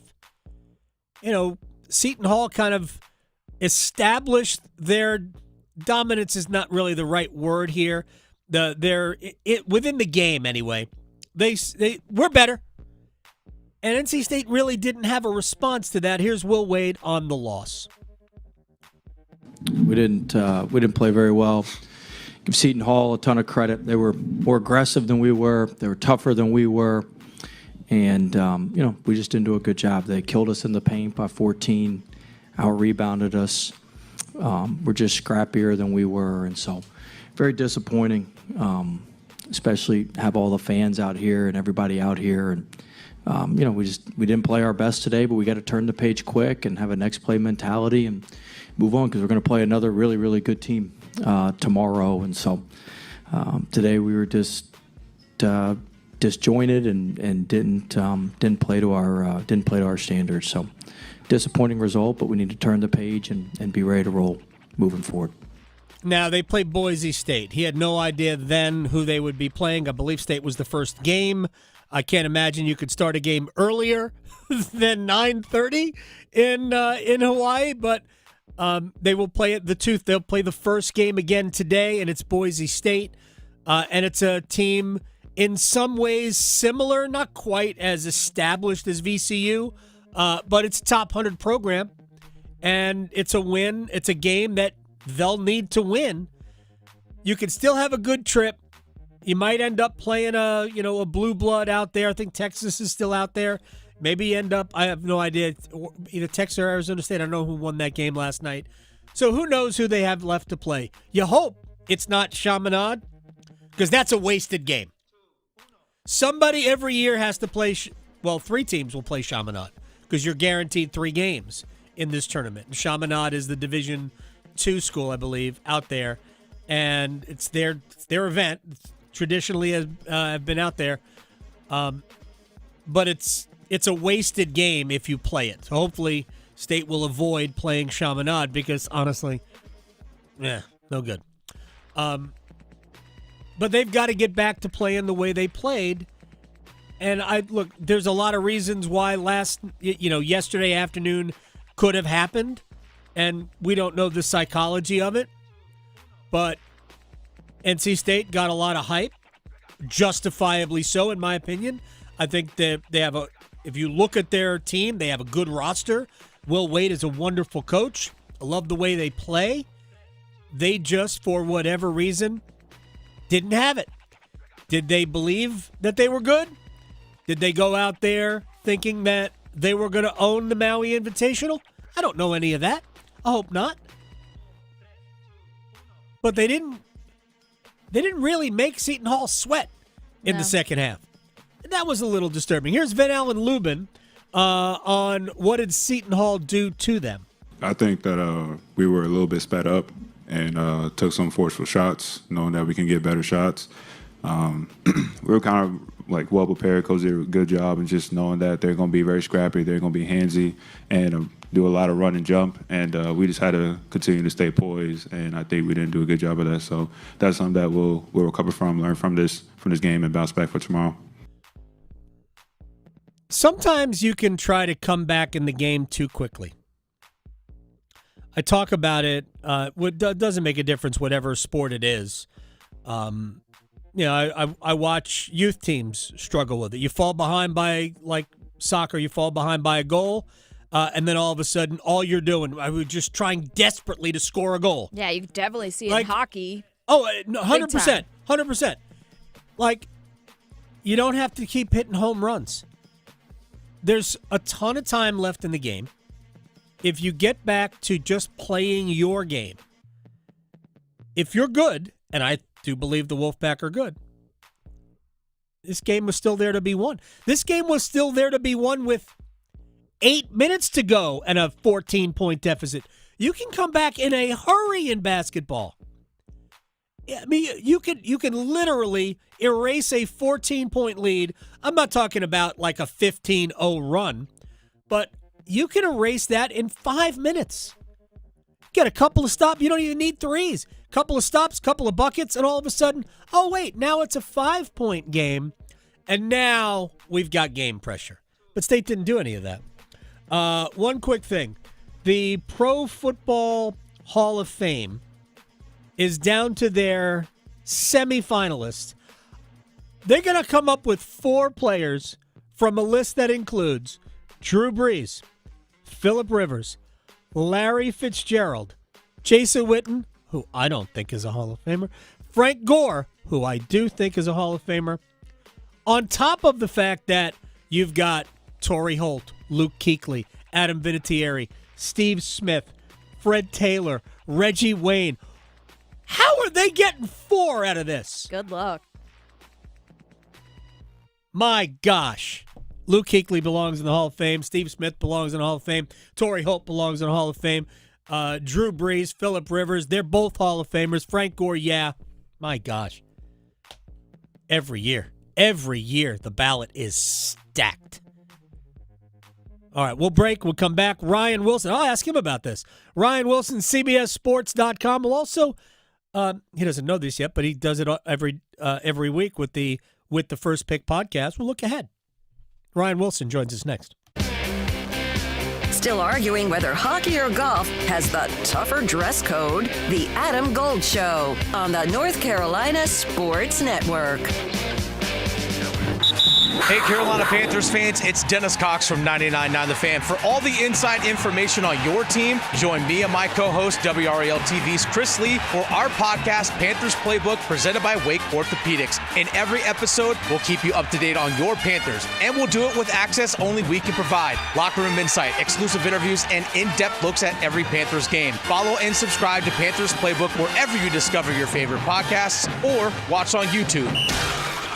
Hey, it's Adam Gold from my friends at FanDuel, America's #1 sports book. We have a great Thanksgiving Day game to play. It is called Pass the Leg. Here's how it works. You start a group build, add your pick, pass it to your friends so they can add theirs, and when everybody's done, everybody locks it in, and then you decide how much you want to devote to that parlay, especially if it's got like 8 legs. Then you can find out who's the dope. Like when 7 legs of the 8-leg parlay hit, you don't want to be the one that screwed it up, do you? Oh, man, you'll live on that forever. FanDuel.com/Adam Gold. FanDuel.com/Adam Gold. It's Thanksgiving. Have fun with your friends. FanDuel, play your game. 21 and over and present in North Carolina. Opt-in required. Bonuses issued as non-withdrawable profit boost tokens. Restrictions apply, including any token expiration and maximum wager amount. See terms at sportsbook.fanduel.com. Gambling problem? Call 877-718-5543 or visit morethanagame.nc.gov. It's bow time.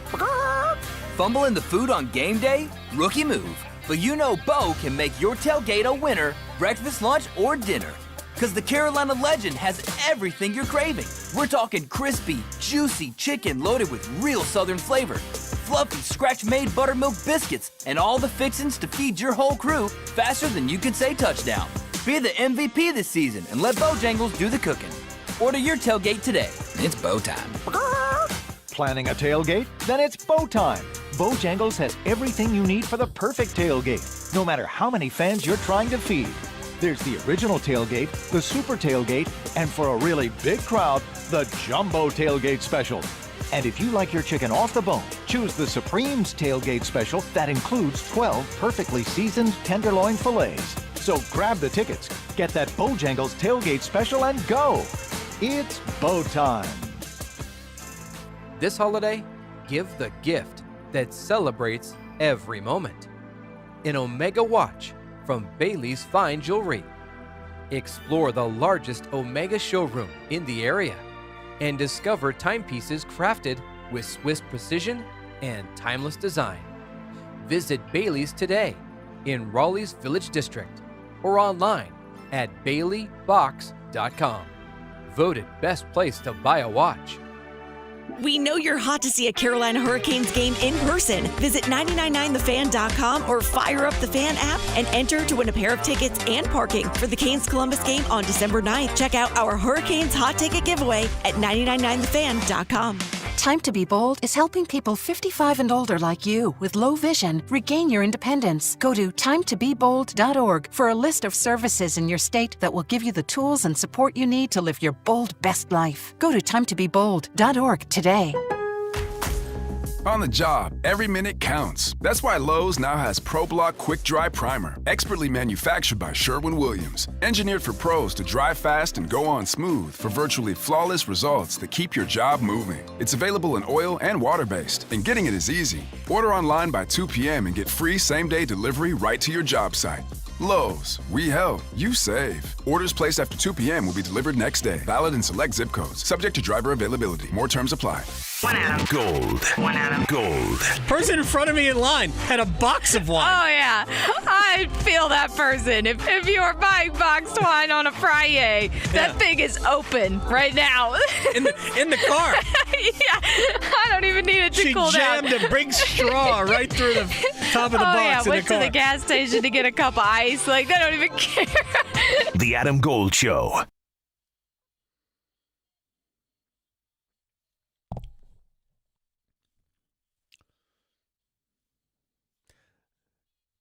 It's the Adam Gold Show. I'm Adam Gold. Victoria producing the program. She's on the Thanksgiving ones and twos. What's this? Who's this? I know. I've never heard of this one either. It's Little Eva. I like that. Turkey Trot. I know. It's got a little pep in it. Yeah. I like it. It's good. I think it's old school. Oh, no. Super old school. Little Eva's from the 50s, early 60s. It's a good one. Yeah. No, I'm trying to remember. I think I have probably because, again, I've said this before, significantly older than you, at a talent show like back in like when I was 5. Uh-huh. I think I sang a Little Eva song. Oh, look at that. Oh, yeah. It wasn't the turkey trot, but maybe No, it was next definitely time. not that. It was definitely not that. Ryan Wilson, another person who I am significantly older than, from CBS Sports, With the First Pick podcast, joins us on the Adam Gold Show. Happy Thanksgiving to you in advance, sir. Pride of Bowie's Creek. How you doing? Hey, Adam. Good to talk to you. Happy Thanksgiving to you. I don't know if you're significantly older than me. And when I heard that Little Eva song, which I had not heard before, I immediately was taken back to 1986 and Back to the Future, the Under the Sea dance. I feel like that would have been the opening act. That's where my brain went. So again, we're probably not that far apart in age. Well, we'll see. I probably, because I have a high pitched voice, I probably sound younger. All right, before I because I want to talk obviously about what we've got coming up this weekend and what's the rest of the year. I also want to ask you a little bit about the upcoming draft, just a little bit about that. But I'm looking at the semifinal list of the Pro Football Hall of Fame, and I don't know how you come up with 4 out of this. It is because, like, I've been on the Torrey Holt should have been in a long time ago bandwagon. And you've got Drew Brees, who, I mean, he's a first ballot Hall of Famer, I have to imagine. I think Larry Fitzgerald is too. Yeah. I'm not a Jason Witten for the Hall of Fame guy at all, but he's on the ballot. I mean, there's a ton of guys on this ballot, and if I'm not mistaken, you can only come up with 4, right? Or you could do as many as 7. You have to have at least 4. Yeah, this is crazy. I'm looking at the list now, and I don't follow the Hall of Fame closely until like this list comes out and we get over the next couple months when they start to dwindle this list down. And it is a who's who. Talk about being old. It's a throwback to when football was a little different than it is today. And I'm with you on Torrey Holt, probably NC State. I understand that conversation, but that is you talk about a dream team of wide receivers: Larry Fitzgerald, Steve Smith Jr., Hines Ward, Anquan Bolden, Jimmy Smith, and Reggie Wayne. Good luck to you, sir. Not just to Torrey Holt, but to every other name on that list. Right. It is. These are good problems to have if you're the selection committee, because some years we have conversations where, okay, I don't know if that makes sense over this. But this is going to be tough sledding for all the names involved, especially at the wide receiver position, it looks like. Yeah, Luke Kuechly's on the list, Terrell Suggs. I mean, there are it's a loaded ballot this year. It almost seems like let's waive the maximum number allowable rule. And I understand that it might take a while in Canton, but maybe we could just say, all right, rather than go 20 minutes, everybody gets 12 minutes. So we can have like 10 speeches, because this ballot looks awfully stacked. All right, let's dig in with the Bengals and the Ravens coming up on. Actually, before we get to that, because I've asked, we had Bridget Condon from NFL Network on earlier. What's your takeaway from last night? I felt like a lost opportunity for the Panthers, and almost every sense of the word. They could have gone atop the division. The Buccaneers are basically a wagon with 2.5 wheels now, it feels like, with the injuries they've suffered. And Baker went out and Teddy Bridgewater had to play, and obviously they lost that game pretty convincingly. And it just felt like, with the way that Brock Purdy came out throwing interceptions like that was in his contract, that there were some missed chances there. I'm sure Bryce would want the interception back in the end zone. He didn't see that Jameer Brown undercut that, and those sort of things happen. And they had injury issues with Jesse Horn going out. Yeah. But it just felt like if Dave Canales, was being as candid as possible, that game was there for the taking. Playing on the road, West Coast, tough environment, and they still could have won that game. It felt like. Yeah, they absolutely could have, and there were decisions made. And I got a question before. Will Bryce Young be the starting quarterback next year? Will Dave Canales be the head coach? Will Dave Canales be the head coach and play caller? And I don't know the answer to that. I think Bryce Young will be. I actually think the answer is yes to the first two. I think Bryce Young will be the starting quarterback, and I think Dave Canales will be the head coach, even though I'm not sure those two guys can coexist. I just don't. You couldn't have watched last week and then approached this game the way they did, throwing the ball horizontally to the backs, short, throw down the field. They just didn't test San Francisco as they should have. Yeah, couldn't agree more. I mean, Ted had that early drop, but I mean, at the end of the day, he's still your wide receiver one. And right. The other thing coming into this game, 49ers have been more banged up than any team on planet Earth, especially on defense, and they have struggled to rush the passer. They haven't blitzed a lot coming into last night's game. You have Xavier Legette. You have Ted McMillan. Why wouldn't you just throw it up and see what happens? I mean, Brock Purdy did that with some pretty terrible results, but they have two much better, more athletic receivers on the outside in Carolina. So that part didn't make sense. I know Rico Dowdle wasn't super pumped with his 6 carries, and I understand that as well.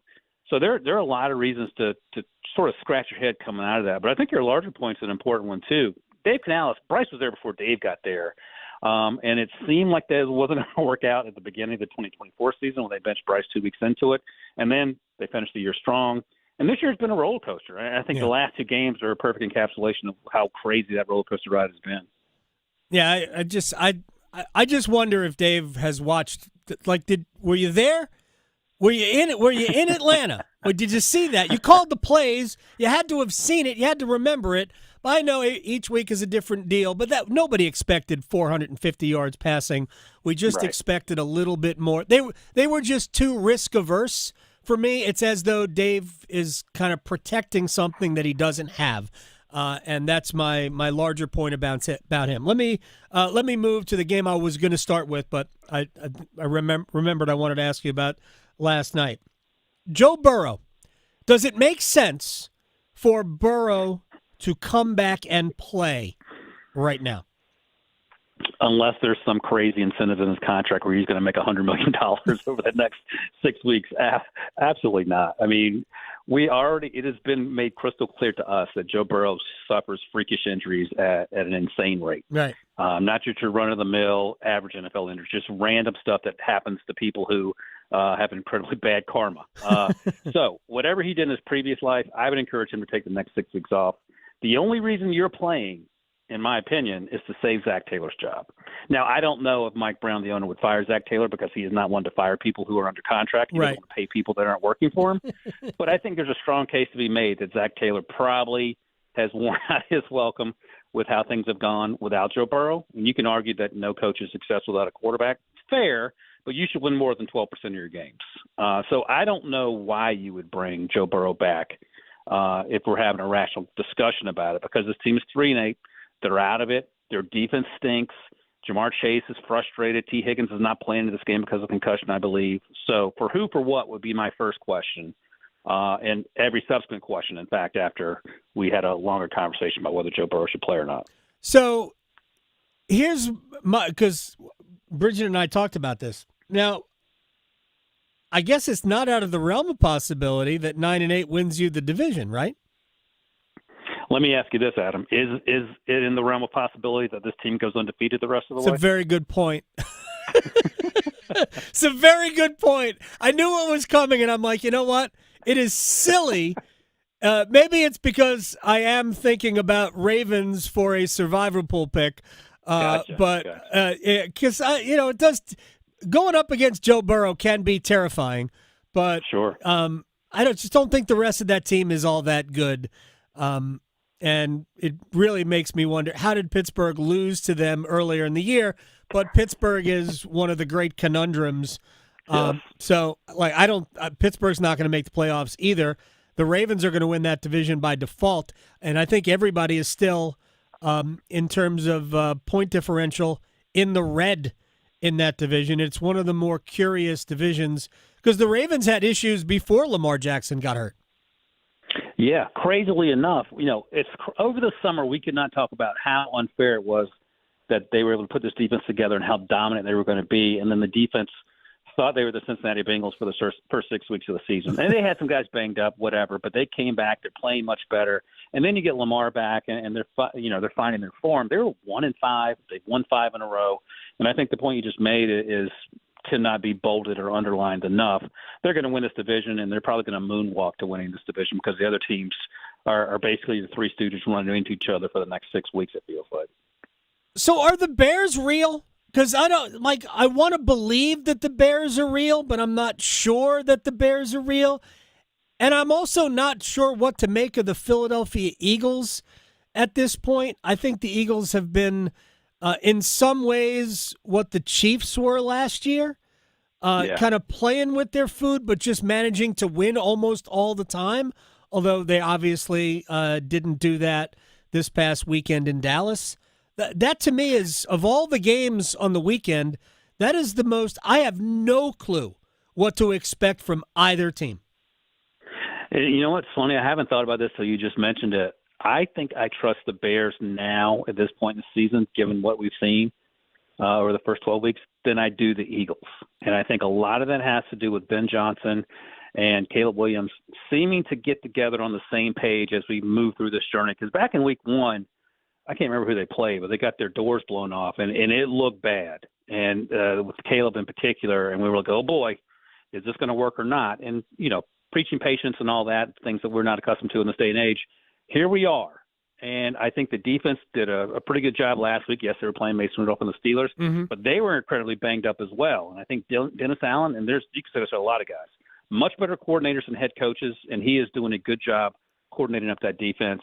And to your other point about the Eagles, who are they? Every time they lose a coordinator, it feels like they hit the reset button and they go 5 or 6 steps back before they take a step forward. Defense is fine with Vic Fangio. The offense, again, appears to be sputtering. They fed A.J. Brown early, still lost the game because the offense seems to play every 15 minutes and take the next 15 minutes off. So, I mean, it sounds crazy to say. If I said this over the summer, you would have had me checked out. But I think the Bears are more consistent and maybe even better right now at this point in the season than the Eagles. Here's my my question about the Bears.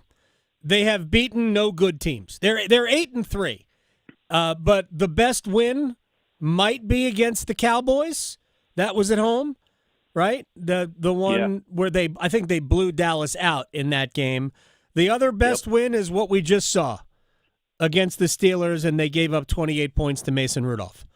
Other than that, they haven't beaten a good team yet, but we're going to find out about them at Philly, at Green Bay, home against Green Bay, at San Francisco, and then home against the Lions. That's 5 of their last 6. We'll find out if the Bears are, restaurant quality or not.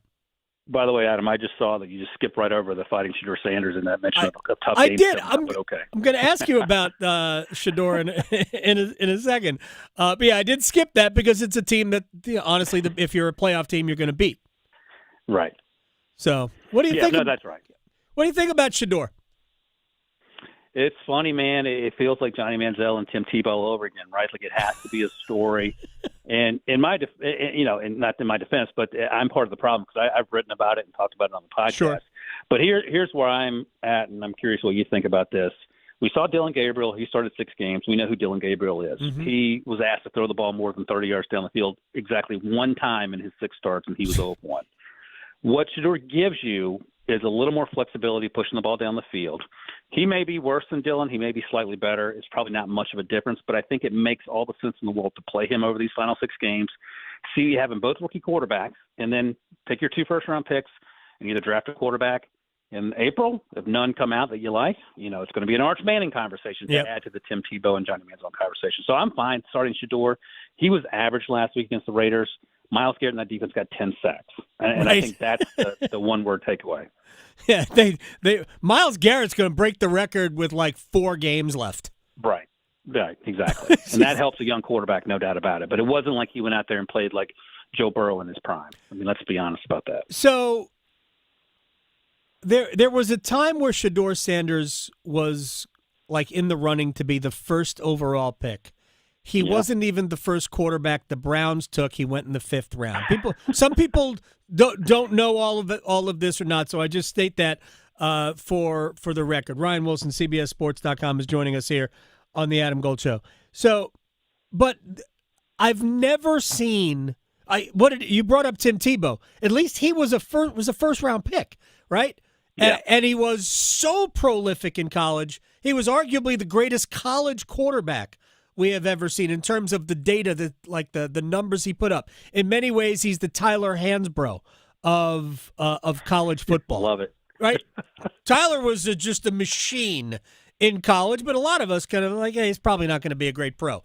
And I never thought Tebow would be a great pro, and he wasn't.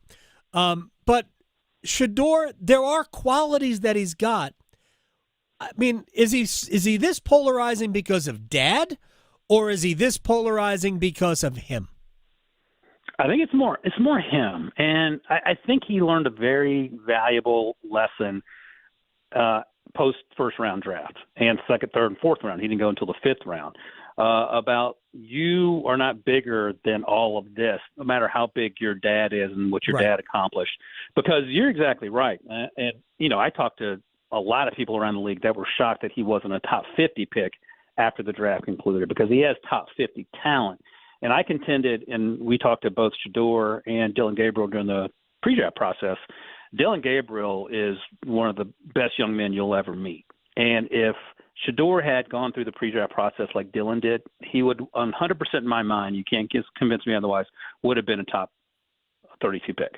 And I think so many teams, and I talked to several teams that could not believe what happened in their interviews with Shedeur on 30 visits or combine interviews in terms of how unserious he was about how this was going to play out, that they almost had no choice. Like they couldn't take a top 20 pick on him because it just wasn't clear that he was all in. And it appears Right. he's done and said and worked hard all everything since. And so I think he was his own worst enemy. And I think sometimes you have to learn a lesson, and sometimes it's better to learn it earlier than later. And now we'll see what the rest of the season how it plays out. I do know this: Kevin Stefanski wanted Dylan Gabriel. They would have taken him earlier than round 3.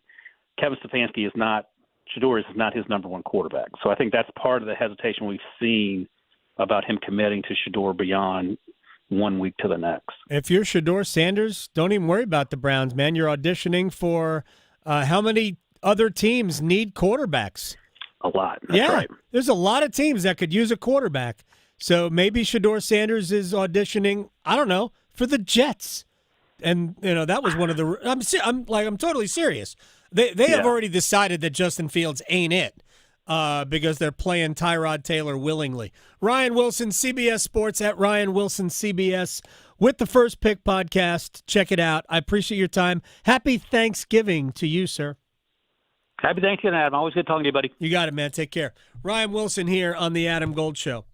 There's so much drama and like storylines. The Shador Sanders stuff to me is like NBA-ish. Like it just seems like the NBA is half game and half like back page headlines. And Shador Sanders brings back page headline.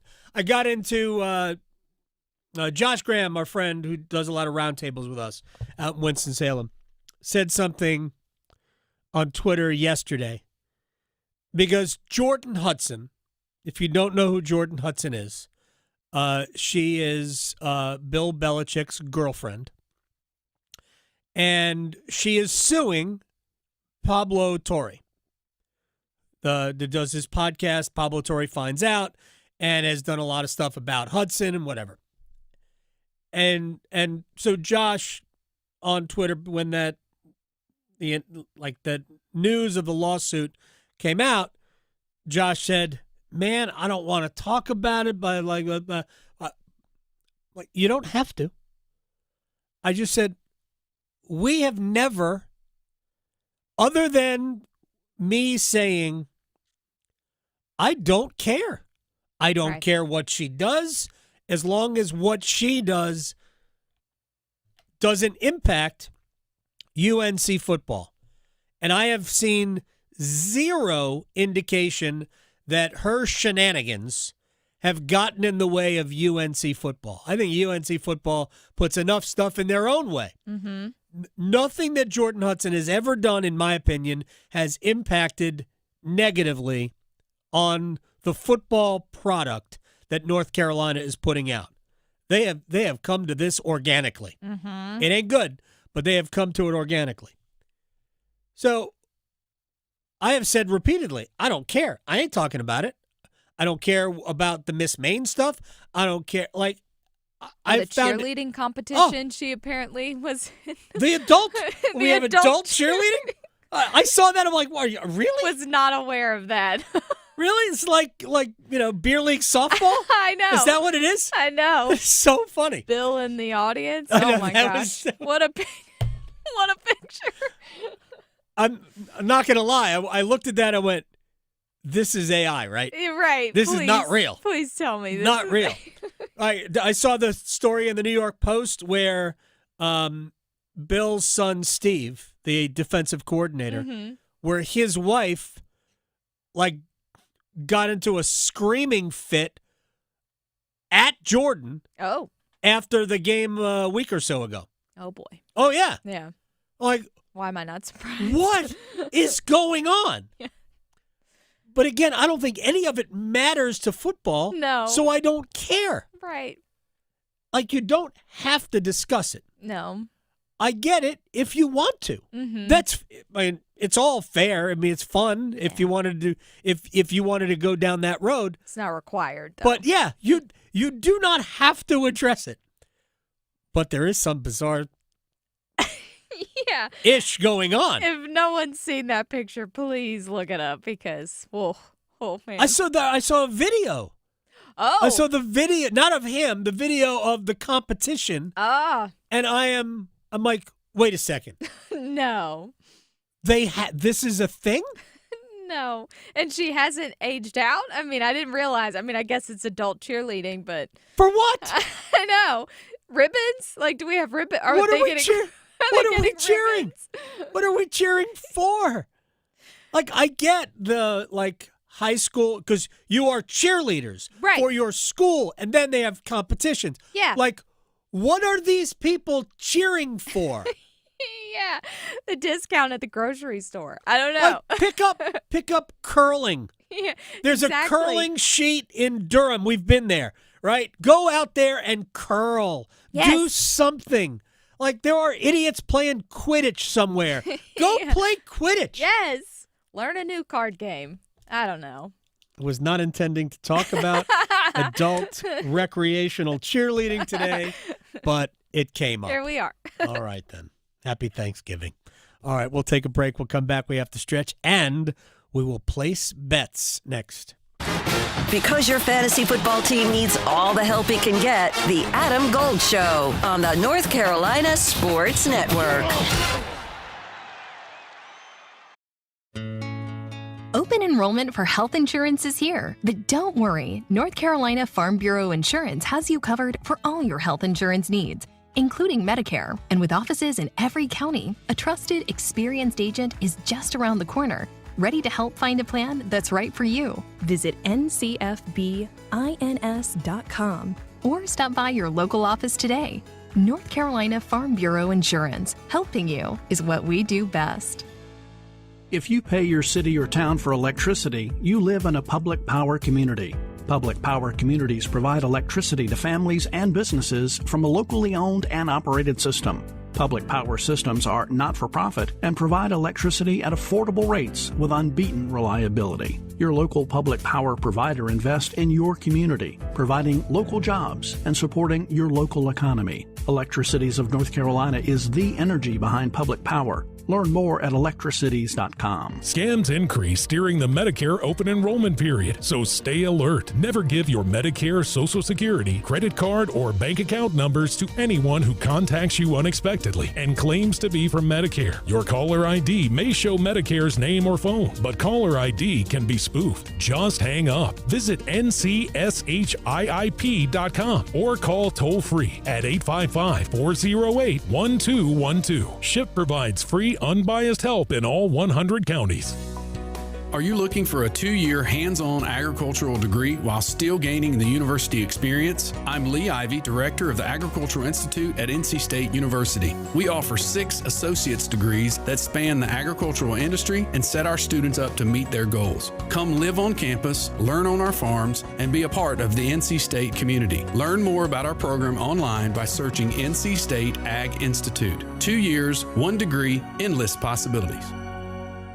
I had questions about my child's vaccines, so I got real answers from her doctor because we share the same goal, keeping her healthy and strong. Her doctor told me that keeping up with childhood vaccines, getting them at the recommended ages and sometimes together, is a proven way to protect her from serious illnesses, ones that can be prevented with vaccines. Have questions? Get real answers. Talk to your doctor. Visit vaccinesforkids.nc.gov. Paid for by NCDHHS. North Carolina ranks second in the nation in potential agricultural land lost by the year 2040. The NC Forever Farms program supports the preservation of family farms through permanent agricultural conservation easements and has received a record number of applications for 3 straight years. Landowners interested in preserving their working farm through the Farmland Preservation Division of the North Carolina Department of Agriculture and Consumer Services can learn more by visiting ncadfp.org. Hello, I'm Steve Troxler, North Carolina Commissioner of Agriculture. Farming's tough, but you're not alone. That's why the North Carolina Agri-Medicine Institute offers the North Carolina Farm Helpline, a free 24/7 resource for the agriculture community. Long hours, difficult decisions, and unexpected challenges can add up. Whether you need to talk to a counselor who understands farming or help with finances, legal questions, or farm safety, call 844-325-3276. 844-325-3276. That's 844-325-3276. The North Carolina Farm Helpline, a free 24/7 resource for the agriculture community. 844-325-3276. Because no one should face farm life alone. This is Adam Gold. 80-second mark, I scream in the booth. I screamed in the booth. Why the heck is he still on the ice? Did you say it in Finnish? I should have. Yes. No, he wouldn't. He curses in English. He does. 2 seconds later, he scored. Yes. He And I hurt went, you. oh, that's why. That's what. The Adam Gold Show.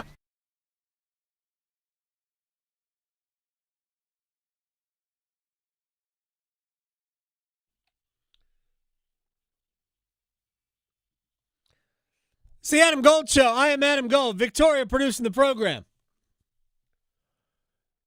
In advance, happy Thanksgiving to you and yours and theirs. I say the same thing to Victoria, who is charged with making the turkey. How big a turkey is it? Do you know? I need to officially weigh it. It should say it on the label, no? Well, it came from here. They give us, our company for yes. Thanksgiving will give us turkeys, but it doesn't say how much it weighs. So I need to first weigh myself, then carry the turkey like you would a dog to figure out how much a dog weighs. You have to pick up the turkey and then weigh yourself with the turkey. Yeah, that's what I got to do. So Okay. it's a whole thing. Seems like a lot of work. I know. It feels like a lot of work. Because the weight of it will tell you also how long to cook it. Yes. Exactly. So that mystery is still not solved. I have cooked a turkey. Yes. I have. I've done Thanksgiving.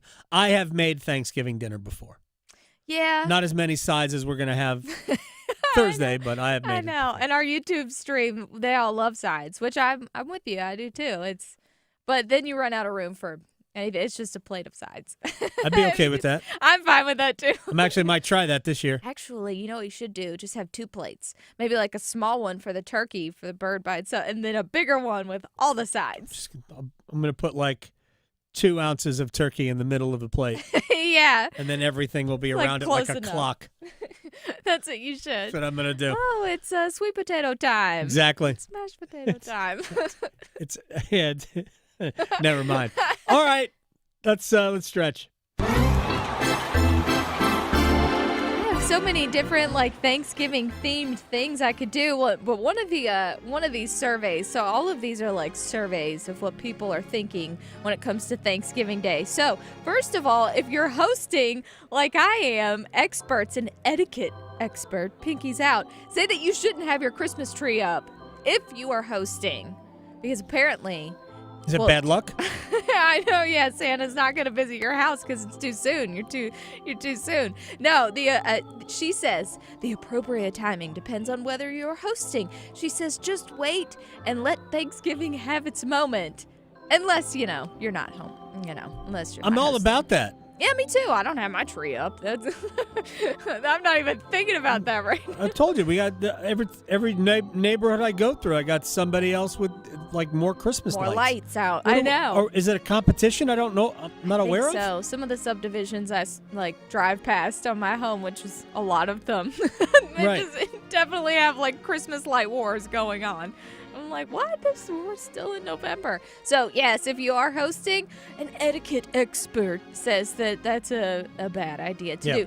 Now, another one that I read was about pumpkin pie might be outshined as people get older because the younger generation actually like chocolate pies more than pumpkin pie. I'm on board with the younger generation. You can keep all the pumpkin pie. Throw it all in the trash. I like all of it, but it's funny that that's the case because one of my things on my to-do list is whenever I have, the time to bake all these things, I want to make my own chocolate chess pie. Because the Angus Barn has a delicious chocolate chess pie. I could eat 8,000 of those, or at least in my brain I think I could. But I need to make my own. Maybe I shouldn't make my own because then that's temptation everywhere. Mm-hmm. But But maybe if I do, we could use some of the money from our bets to make pies. Let's do Place it. your bets. Place your bets. Here. I bet you slice into the woods $100. Gambling is illegal at Bushwood, sir, and I never slide. Okay, you can owe me. I owe you nothing. All right, let's rock and roll here. Yeah, I think the only one I had. Well, I have a future for today, but Tedero McMillan got the one touchdown yesterday. He did. That was plus 145. So He did. one and only. But I'm going to do the football games for Thanksgiving since I won't be here tomorrow. So first up, Green Bay Packers in Detroit taking on the Lions, who are just scraping by. So give me Detroit, though, to win at home. I don't know. I'll take the over 49.5. It's going to be close. Vegas is good. So plus 210. All right. We are going to start. We're going to take both local basketball games today. State is taking on Boise State in Maui. That game will start in about 40 minutes. They are 6.5-point favorites. We're going to give the 6.5. But we're going to parlay that with the Tar Heels playing St. Bonaventure tonight in Fort Myers, Florida. I have no idea what this tournament is, but they're in it. Carolina minus 10.5. Parlay those together, it's plus 257. All right. Kansas City Chiefs are going to be in Dallas. That should be an interesting game. I think the Chiefs are going to win this one, even though it could go either way there. But give me the under 52.5, and that together is plus 190. All right. We have a hockey game. One hockey game today. That's it. Just one. Dallas at Edmonton. So we're going to have a little fun here. Dallas to win outright, over 6.5 goals, and Miro Heiskanen for at least 2 points. That's plus 540. Oh, nice. And last but not least, Bengals in Baltimore taking on the Ravens. Give me the Ravens. Also the under because it's at 51.5 plus 140. All right. That'll do it for us. I feel like I was responsible for State's loss because I bet on them yesterday. I feel responsible. So my fault. His Zamboni is bigger than yours. The Adam Gold Show on the North Carolina Sports Network. Hey, Carolina Panthers fans, it's Dennis Cox from 99.9 The Fan. For all the inside information on your team, join me and my co-host, WRAL TV's Chris Lee, for our podcast, Panthers Playbook, presented by Wake Orthopedics. In every episode, we'll keep you up to date on your Panthers, and we'll do it with access only we can provide. Locker room insight, exclusive interviews, and in-depth looks at every Panthers game. Follow and subscribe to Panthers Playbook wherever you discover your favorite podcasts or watch on YouTube. Our state's future begins with our students. That's why the North Carolina Education Lottery has contributed over $12 billion to education. Through scholarships, school construction, support staff, and pre-K programs, lottery dollars move our state forward, helping students become the best versions of themselves. Visit movingncstudentsforward.com and share how your student or school community has benefited for a chance to earn $2,000 for your story. Must be 18 to play. Problem Gambling Helpline 877-718-5543. Stay informed with The Rundown, the daily newsletter from High School OT that delivers high school sports news and insights straight to your inbox. Brought to you by High School OT and powered by our sponsors, First Carolina Bank and Smith Douglas Homes. Subscribe to The Rundown at highschoolot.com. Hey guys, this is Marcy Bailey from Bailey's Fine Jewelry, and we know that you want to get your wife or girlfriend something special this Christmas, but sometimes you just don't know what to get. You wonder, what will she like? What will make her feel special? What will make her say, wow? At Bailey's Fine Jewelry, we have experts that are here to help. We specialize in making you look like a hero. You can even send her in to make a wish list that we keep on file to help make your life just a little bit easier. Bailey's has the largest selection of jewelry in North Carolina, including designers like David Yurman, Lagos, Marco Biccigo, and Apolita, as well as beautifully curated Bailey's collections. And don't fret, because if for some reason she doesn't love your gift, we have a 30-day return policy. Our goal is to be your go-to jeweler for life. Bailey's Fine Jewelry, located in Raleigh's Village District, Cary's Fenton, also in Rocky Mount, Greenville, and Charlotte. Every woman wants a Bailey box under the tree. Hey, I'm Steffi. You may know me from your social feed. I go big for the holidays, so I'm going to Famous Footwear because the best gifts are giving famous. My friends and family are gonna love all these styles from Nike, Adidas, Crocs, New Balance, Skechers, and more. With over 800 stores, you're never far from the perfect gift. So make your list and make it famous. Come in today for buy one pair, get one half off at your local Famous Footwear or famous.com. Some exclusions apply. Would you know what to do in a poison emergency? Would you know whom to call? Well, the answer is Poison Help. 1-800-222-1222. Poison Help is a 24/7 government hotline staffed by poison experts. It's free to call and available in over 100 languages. Every second counts in a poison emergency. Don't waste it wondering who to call. Save Poison Help in your phone today. 1-800-222-1222. I know that hiring can be challenging. You need someone to match your role perfectly. Well, now you can meet them fast on ZipRecruiter. Build your team, build it sooner. Meet your match on ZipRecruiter. Just head to ZipRecruiter.com/free right now to try it for free. That's ZipRecruiter.com/free. Meet your match on ZipRecruiter. Try it free. I'm attorney Brian Ritchie. Big truck accidents can cause life-changing injuries, and life-changing injuries deserve life-changing money. I know big truck wrecks, and I know how to fight those big insurance companies. If you've been hurt by a big truck, contact us at RitchieLaw.com. I'm on top of it. Broadcasting live from the Lenovo Studios. WCMC HD1 Holly Springs. 99.9 The Fan. The Triangle Sports Leader.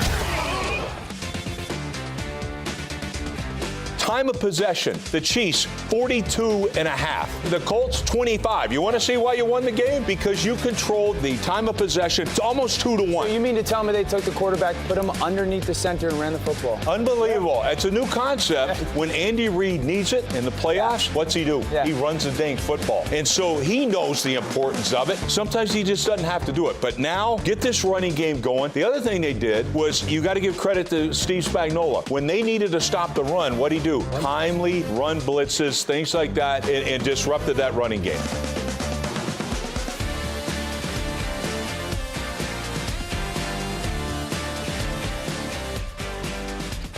It's the Adam Gold Show. I am Adam Gold.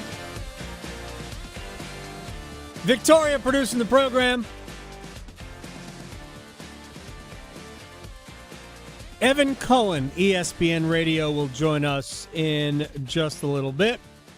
Really have been,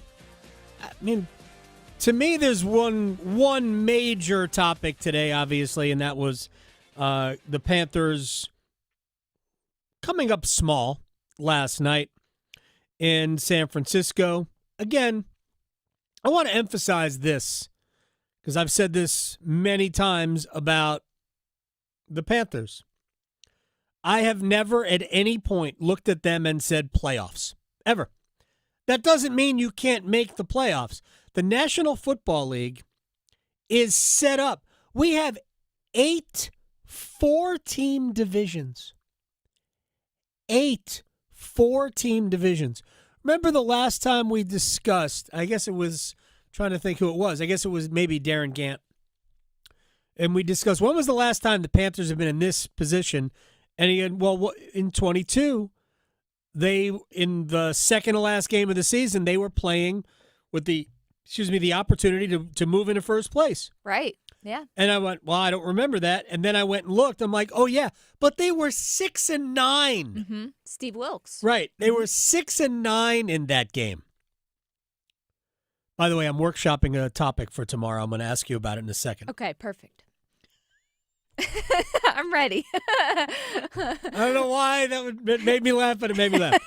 So they were 6-9. It's not really a playoff team, but somebody's going to have to win the division. They're going to declare a division winner. Granted, I understand that right now we could have a team that wins the ACC championship in football and not make the playoff.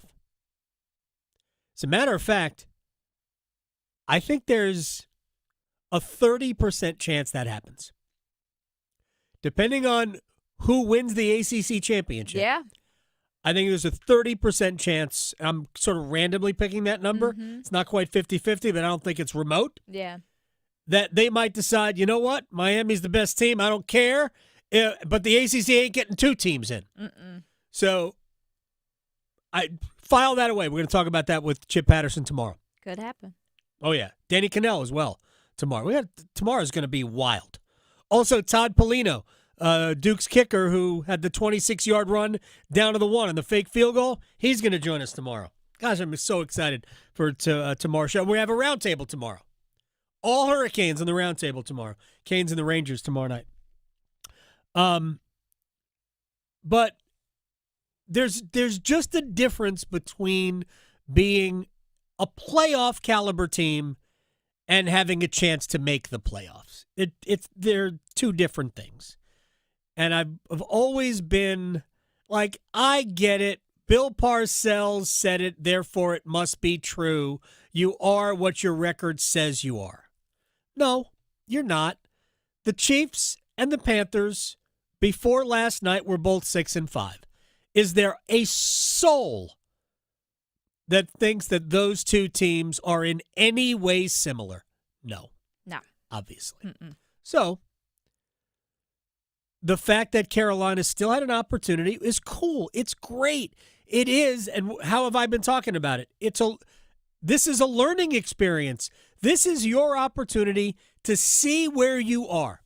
What did we learn? Not ready. They're not ready for this moment. The quarterback's not ready for the moment, although I really think that last night was more about the head coach than it was the quarterback, although Bryce didn't overcome the quarterback or the head coach. No. And I remember a line from John, I think it was John L. Smith, who was at the time, I think, the head coach of Michigan State, who basically screamed that the players couldn't overcome the coaching. Yeah. And he was really critical of himself. We didn't hear that from Dave Canales, but that was my takeaway from last night, that the players couldn't overcome Canales. And to be fair, Bryce Young made his own slate of mistakes. He did. And I left this game more unsure about Bryce than I was before the game. Mm-hmm. Because there were things that Bryce could have done better, even with his head coach sabotaging the game. I'm not saying he did it intentionally. Just think it was not Dave Canales' best performance, much like the game against the Saints was not Dave Canales' best performance. Like there was an opportunity here to take advantage, and they didn't do it. So I'm going to just bring up one instance, and then we have to do a wall of sound, and then Evan Cohen is going to join us. So they score a touchdown. By the way, it was a heck of a throw, right? Yeah. To McMillan for the touchdown. I'm glad he caught it. I got somebody who's like, well, the 49ers play 70% in this, like, you can't get deep. I'm like, you don't have to throw it deep. No. But you can still throw it vertically, which the Panthers did not really do. And, oh, by the way, the touchdown was a deep shot. All right. So it must be able. There can't happen. Has to be some way. Anyway. And then they kick the extra point. 17-10. A lot of football left. You're now a score down. Flag. Oh, flag. So you have an option, Dave Canales.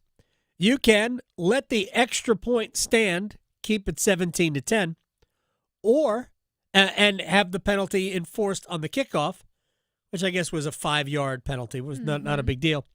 Maybe it was more. Or you could take the extra point away, move it up 5, move it like half the distance to the goal line, and go for 2. And Canales went, let's do that. Yeah. Because why? It's a great idea. I mean, you'd be 6 points. Being 6 points down is better than being 7 points down. You can win. Like a lot of people, when you are 2 touchdowns down, at the time, 17-3, they were 2 touchdowns down.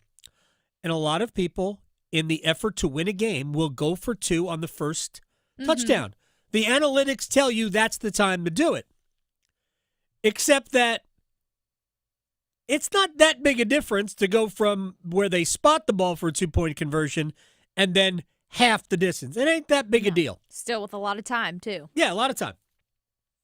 So if you decided to kick the extra point first, initially, why would you change your mind? And then, now that you have decided, inexplicably, to do that,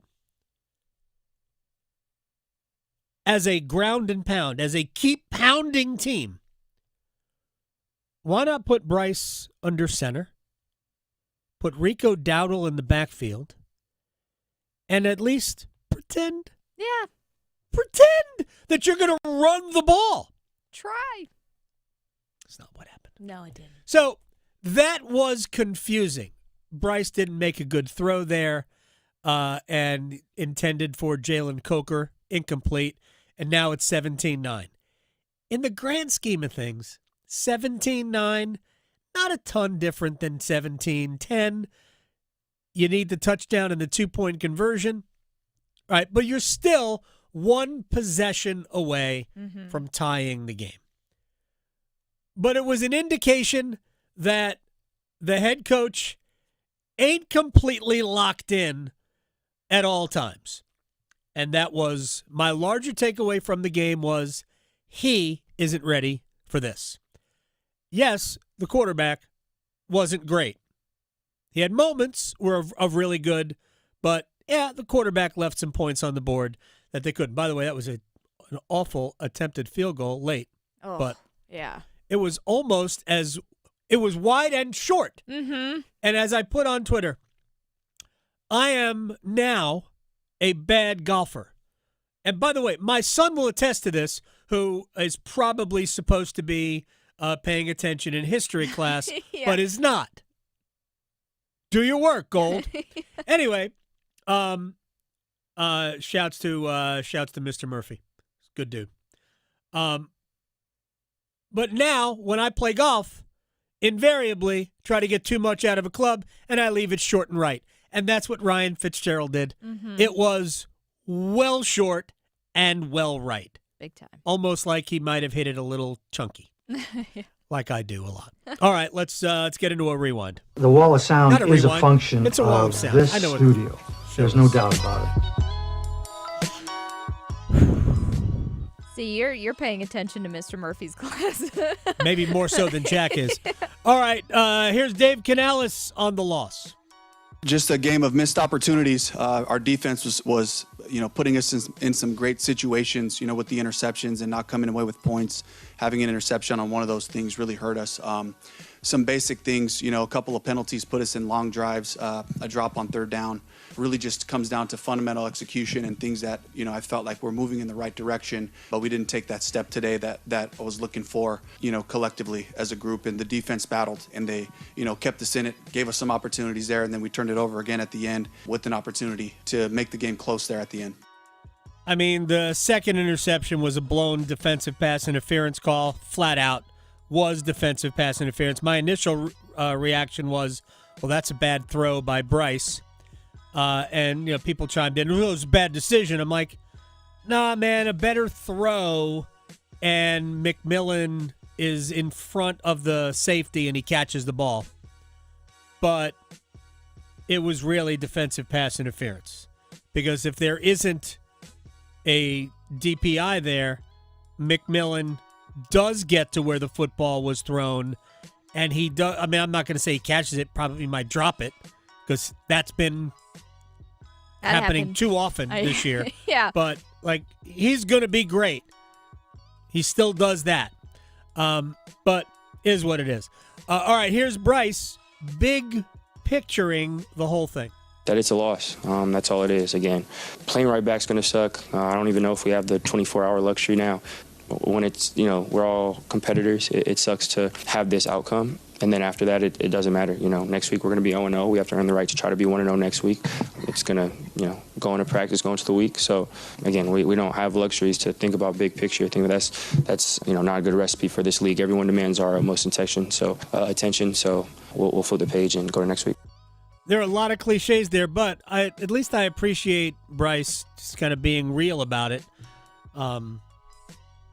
This is not going to go well this week against the Rams. Just not. Especially, we haven't even really discussed it. How many injuries, including J.C. Horn? Yeah, that wasn't good.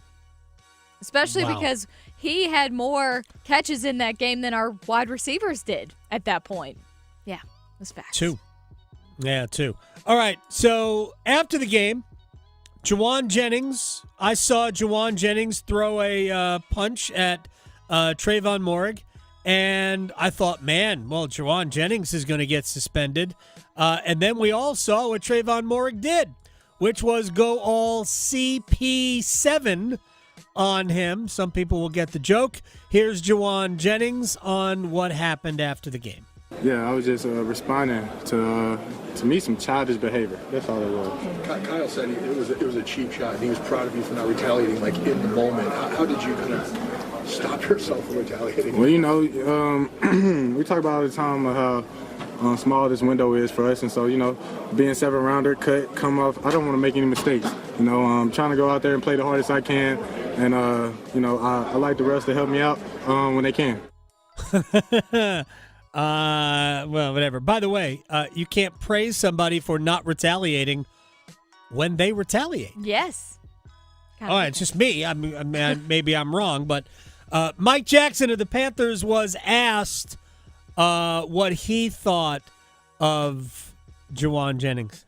My mom said, if you ain't got nothing nice to say, don't say nothing at all. So I ain't finna get cussed out by mama and grandma over that. Who didn't have anything nice to say? You or the 2 dozen? Oh, I ain't got nothing nice to say about 15. You think he had a comment today? Yeah, I just told you I can't say nothing. You better get me in trouble with my mama. I gotta go see it. She gonna see this. It is Thanksgiving. That's what I'm saying.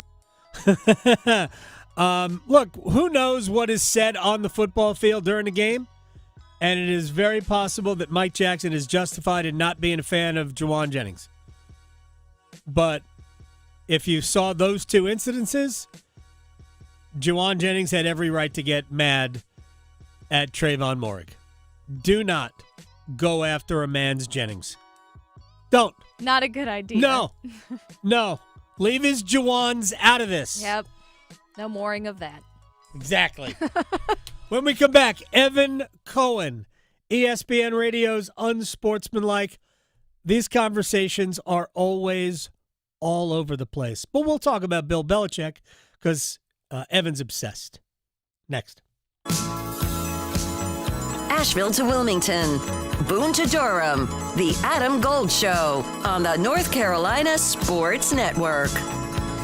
The road to college football's national championship runs through 99.9 The Fan, the ACC, the SEC. The biggest matchups will be found here. And it's time to ring that bell. The Blue Devils have beaten the Tar Heels 32-25, and here they come. Let's hear that glorious noise here in Chapel Hill. College football on The Fan is powered by Wake Med, Roofworks, and Wilkinson Chevrolet Cadillac GMC in Sanford. Adam Gold here from my friends at FanDuel, America's #1 sports book, and we are going to build a holiday parlay together. It's called Pass the Leg, and here's how it works. You start a group build, and then you and your friends all choose a leg of a parlay that you think will hit, or just to have fun. Doesn't matter. And then when it's all locked, you decide how much you want to go in on it. Maybe it's $1. Maybe it's $10. Don't know. FanDuel, America's #1 sports book, and your home for holiday Friendsgiving. FanDuel.com/Adam Gold. FanDuel.com/Adam Gold. Play your game. 21 and over and present in North Carolina. Opt-in required. Bonuses issued as non-withdrawable profit boost tokens. Restrictions apply, including any token expiration and maximum wager amount. See terms at sportsbook.fanduel.com. Gambling problem? Call 877-718-5543 or visit morethanagame.nc.gov. We know you're hot to see a Carolina Hurricanes game in person. Visit 999thefan.com or fire up the Fan app and enter to win a pair of tickets and parking for the Canes-Columbus game on December 9th. Check out our Hurricanes hot ticket giveaway at 999thefan.com. This is the sound of Claire, cooking dinner at home.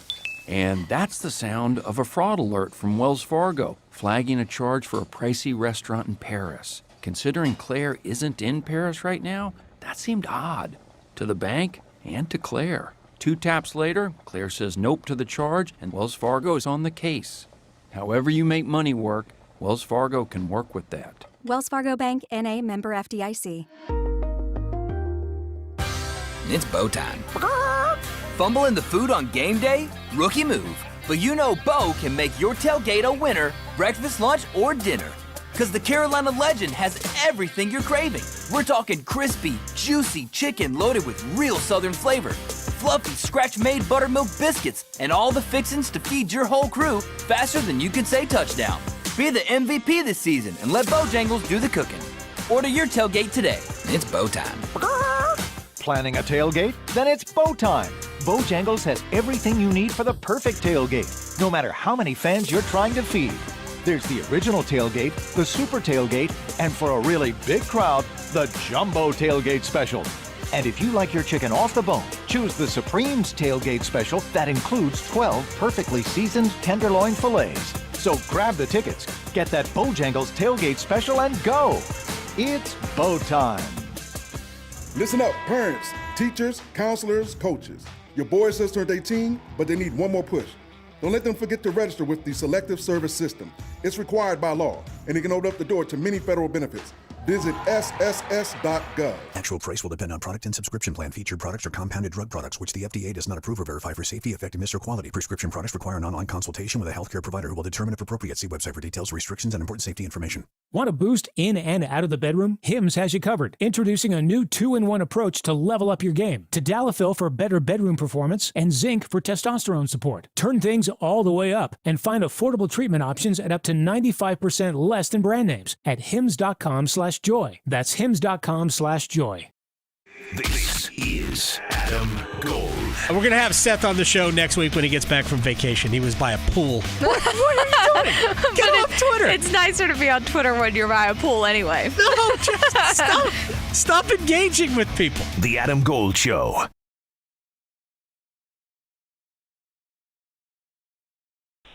Evan Cohen, unsportsmanlike on ESPN Radio. I'm not even going to start with having your back. If you want to have just a plain chicken sandwich and a salad at a bar in Wisconsin, that is your right. I am Team Evan Cohen with that. Well, Adam, you and I have hit it off really from the first time we ever spoke. Yep. I mean, you are tremendous. There's nobody better than you at what you do for a living, and you are awesome on so many things. But now we have gotten to the place where we are beyond the honeymoon period. Now it's true love affair with you and I, because this ridiculousness that I got booed in a sports bar in Wisconsin when I was there for my school, Wisconsin, against Michelle's school, Illinois, this past weekend, that because I didn't get brats or cheese curds, that I simply got a grilled chicken sandwich and a side salad, that I literally got booed, is beyond comprehension. I don't look the way I want to look. I'm sorry. I'm not perfect like all the people that booed me. I need to improve my health. So screw them for booing me for not getting brats in a bar in Madison. Is it the first time you were booed? No, I've been booed before. You know what? The number one time I was booed. Right. This is a weird one, but I did a wrestling match a few years ago when I worked for SiriusXM. My co-host at the time and I were involved in this wrestling thing, and so they had us in the match, and they had me as the manager, and they kicked me out. Listen to this. They kicked me out because I tripped one of the guys on the other, like the people that we were wrestling against. Sure. And then they sent me to the locker room. Now, my co-host was still in the match, but there was no, it wasn't on TV. There was no closed circuit, so I couldn't see him wrestle. So I walked back out. The fans looked at me like, what the hell? They started booing me because in wrestling, it's called kayfabe. You're not supposed to break character. Right. Well, I got thrown out, but I also couldn't see the match. So the only way I could see the match was walking out back towards the match, and they all started booing me like crazy. So I'm like, oh, my God, I got to go back, and I wasn't able to really watch the match. All right, here's the I'm not going to say the only time. I'm sure there have been other times, but the first time I was publicly booed, I had been in town maybe 3 or 4 years. Actually, it was longer than that because I was with my my son, who I adopted him. I married his mom, and I adopted him. Anyway, we went to an NC State game. We had a season-long giveaway, and at halftime, or in the end of the first quarter of the final home game, we were giving away a trip to a State fan. So we're on the field, and I had to present the trip to the winner, and we got booed. I brought my son on the field with me, and he said, "Dad, are they booing you?" And I said, "No, they're mooing." Because that's the whole state thing. God. That's the whole state thing. Anyway, I told that story to my wife, and she absolutely died. She understood it. But yeah, I was booed. That's fine. I'll get booed on, like Gary Bettman, who I've spoken to, I don't know, a dozen times. Every time he presents the Stanley Cup or he goes to the draft, he gets booed. Like, he loves it. It didn't bother me. I've obviously touched a nerve at some point. Should we talk at all about your guy, Bill Belichick? Yes, we can, but can I just follow up on one thing you Sure. just said? The booing of the commission by you. I've always found that interesting. So, like, Adam Silver's first year as commissioner of the NBA, like, pre-Donald Sterling, all that stuff that he had to deal with. He gets up there at the draft. Fans are booing. I always would love to ask the fans, what specifically are you booing about someone who has literally done nothing on the job one way or another? Like, what is it? What triggers you to boo Gary Bettman? Like, what about? I think you have to. I think it's just what you have to do as a fan. Right. So it's just a trend. Yeah. That people, it's saying 6'7" and do the hand motion, which I'm doing as I'm driving. You don't actually know why you're doing it. You just have to do it. So 6'7" in essence is akin to booing the commissioner at a draft. You actually don't know why you're booing the commissioner, but you feel like you have to do it. Yeah, I think that's very accurate, Evan. I think that's very accurate. All right, so as we get to Bill Belichick, Evan Cohen, ESPN, Unsportsmanlike at EVCO Radio is with us here on the Adam Gold Show. I think a couple of weeks ago, Bill Belichick had that press conference where he said we're getting better, and actually one of our television station's reporters said, well, you just got beat by Clemson by 1 million, and Bill didn't care to, and he doesn't have to, explain where he said that they were getting better, but I think he's right. I think the team is getting better. There's just only so far they can go. And they're 4-7. They're I think they're an underdog to NC State to close out the season.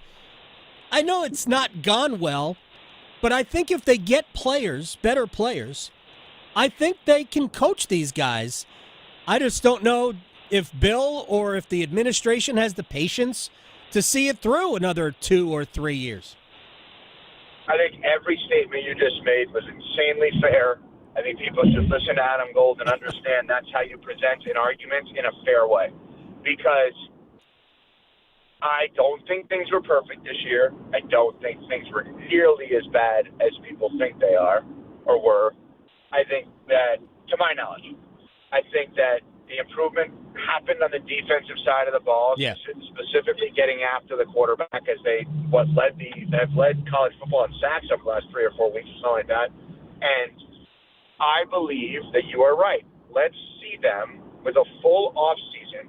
Let's see them knowing what college football is actually about now, and let's see them go to work. The patience part of it, I don't think Bill Belichick is going to go anywhere. That's my opinion. I think he is going to do his best to make UNC a great program, and I would hope that the administration would say, listen, we kind of got through the hard part, hopefully, of all of the drama around the off-field stuff and all of the stuff involving who is and is not on the sidelines, the book release, the CBS interview, and all that kind of stuff. Like, we got through all of that. Now let's just try to get the best possible student-athletes, football players in here to be coached by him, because he obviously is a great football coach, and let's figure out a way of eliminating some of the drama and the distractions. And even as a Belichick fan, I'm not going to be ignorant and say that he didn't contribute to bringing some of those along with him or on with him. And I think he needs to worry about how to eliminate those, not the people. I'm not saying eliminate people, but eliminate any kind of non-football conversation. So good at it for 20 years in New England. I mean, I think he certainly could improve his coaching staff. And I'm not saying he has to get rid of his son, Steve, but I think they could do better on the offensive side of the ball. Well, the Chip Kelly stuff is going to be a thing, right? I mean, that feels like that's going – we know that Belichick and Chip Kelly have a great relationship. The former Oregon coach and UCLA coach was fired by the Raiders as offensive coordinator. And Chip Kelly has been not a good college football coach, a great college football coach. And, he's $6 million, what the Raiders reportedly paid him. I don't think I'm giving out $6 million to an offensive coordinator if I'm North Carolina. But if the Raiders are paying some of that bill and you can get him on the cheap or cheaper than he's worth, which he's worth a lot in college. We saw what he did with Ohio State as the OC when they won a championship a year ago. I mean, I think that would make that a target. And I'm not saying to get rid of Freddie Kitchens, but can you give him a different title? Can you just let Chip Kelly call plays, et cetera? That I think that there is something to that in terms of improving the staff. And Steve Belichick, I mean, I know people at Washington, they love Steve Belichick. And obviously maybe there's reported personal stuff going on with not Steve nor Bill, but you get where I'm going with that. Based on his coaching, I don't see how Steve Belichick wouldn't be back. I mean, that defense has improved. Yeah, the defense has gotten significantly better. And again, when they get really good players, not just a couple of good players, when they get like 20 good players on defense and they can coach those guys, they'll be much better. I have no problem with Steve Belichick. I trust that Bill knows what he is doing on that side of the ball for sure. The offensive side will obviously have to get better. Evan Cohen is joining us here on the Adam Gold Show. I want to fold this into the National Football League real quick. I had this conversation yesterday with a good friend of mine who covers the NFL for CBS about where the Chiefs are. I still get the sense, I'm not saying that the Chiefs aren't good. I'm not saying that the Chiefs aren't dangerous if they can make the playoffs, because it's an if at this point. Even if it's a maybe a better than 50-50 chance, maybe it's a better than 75% chance. I don't know. But we keep assigning past Chiefs abilities to this Chiefs team. And we did that with the Patriots toward the end of the Brady era.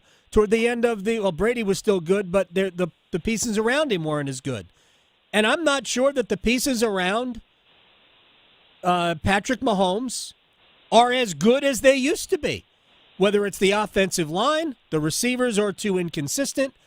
I think we just assume that the Chiefs are going to be the Chiefs always. And I think there's a better chance that they miss the playoffs than they make it. Yeah, I mean, I think your last statement obviously is amazingly fair, right? I mean, they're not in the playoffs right now. They're only 6-5. But I am willing, Adam, to be wrong all the way through, because I still think they're going to find their way in. I still think they're the toughest out in the AFC. It wouldn't surprise me if they made it to the Super Bowl, and it still wouldn't surprise me if they won the Super Bowl. Now, most people listening to that may think that's a ridiculous take, and I'm okay with you feeling that way, and I'm also okay with the idea of being so wrong there's egg on my face, because I just saw people do this with New England so many times where we write them off because of X, Y, and Z. And it wasn't the same at the end kind of thing with New England. It's funny because the last 2 years of Brady, they won the Super Bowl the second to last year, and they lost in the playoffs the last year. We're not talking about a 1-16 season. We're talking, and you know what's funny is that winning the Super Bowl that year was a struggle. I mean, in that championship game, in the Super Bowl, they won 13-3, if I'm not mistaken, over the Rams, and it took a great defensive play by a guy literally before I got in the car I was standing and talking to, Jason McCourty, who works with us at ESPN, to make. And I look at the last night of the Patriots dynasty, and one of the most important games in the last 20 to 30 years in the NFL is that 2019 AFC Championship game against the Chiefs. Mahomes' first year as a starter, second year in the league, the 50-touchdown MVP year, where New England won on the road in overtime against the Chiefs, and it was an unbelievable game in the AFC Championship game, and then they won the Super Bowl the next game. But the last time you remember them feeling like themselves was that game, and they had an entire season the next year. I still feel like there are moments with the Chiefs where they do feel like themselves. Down 20-9 in the fourth quarter against Indy, I thought they felt like themselves, Adam. I don't think it's gone. They don't always feel like themselves. Right. But I just don't think it's gone. But now that said, all of that said, okay, if you're right and I'm wrong, we need to stop comparing them to the Brady and Belichick Patriots. Well, I mean, that lasted 15 years, so I think I'm not sure we should be there yet anyway, but because that was the longest NFL dynasty we've ever seen. You don't always have to win it, but they were always one of the one or two or three teams that were going to. And if it weren't for two ridiculous catches, but one by Mario Manningham, that was the second one, the other by David Tyree, the first one, the Patriots have two more Super Bowls.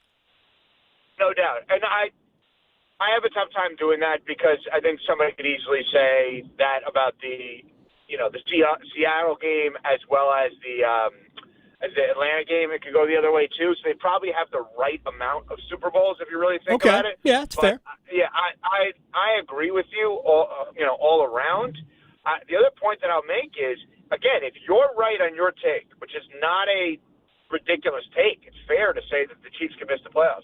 If they miss the playoffs this deep into the Mahomes and Reed era without injury being the reason to the quarterback, that's not good in terms of the comparison. Remember, the Patriots during Brady and Belichick missed the playoffs twice. One time was actually his first year as a full-time starter, which was in between. So they won a Super Bowl when he came in as a backup. Right. Didn't make the playoffs, then won the next two. And the other time they missed the playoffs, they still won double-digit games, but Brady got hurt in the first game of the season on a Bernard Pollard shot at his leg.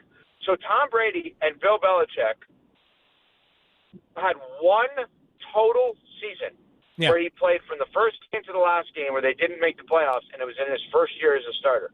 Mahomes is in year, 7 or 8 right now? Yeah. To not make the playoffs when you're going to play probably 17 games, I don't care who else is on the team. That's when you lose the comp to the Patriots. Yeah, and this Thanksgiving in Dallas, I think Kansas City is going to win, but I won't be shocked if they don't. So, because they have – now maybe Dallas is the perfect team to cure all of your red zone ills, because I think that's where the Chiefs have really struggled this year, is turning touchdowns into field goals. They have kicked too many field goals this season, and that's not going to beat the best teams, especially when a team like Denver or the following week against Houston, they are designed to force you to kick field goals. And maybe they can take advantage of you late, that game in Denver. Plus, I hate it when Sean Payton wins. I can't stand when Sean Payton wins. I'm not even a Panthers fan, and I can't stand Sean Payton. Evan Cohen from ESPN Radio. Before I have to say goodbye, is there anything else that we need to address here before? Yeah, let's see. Okay. Yeah, there's something.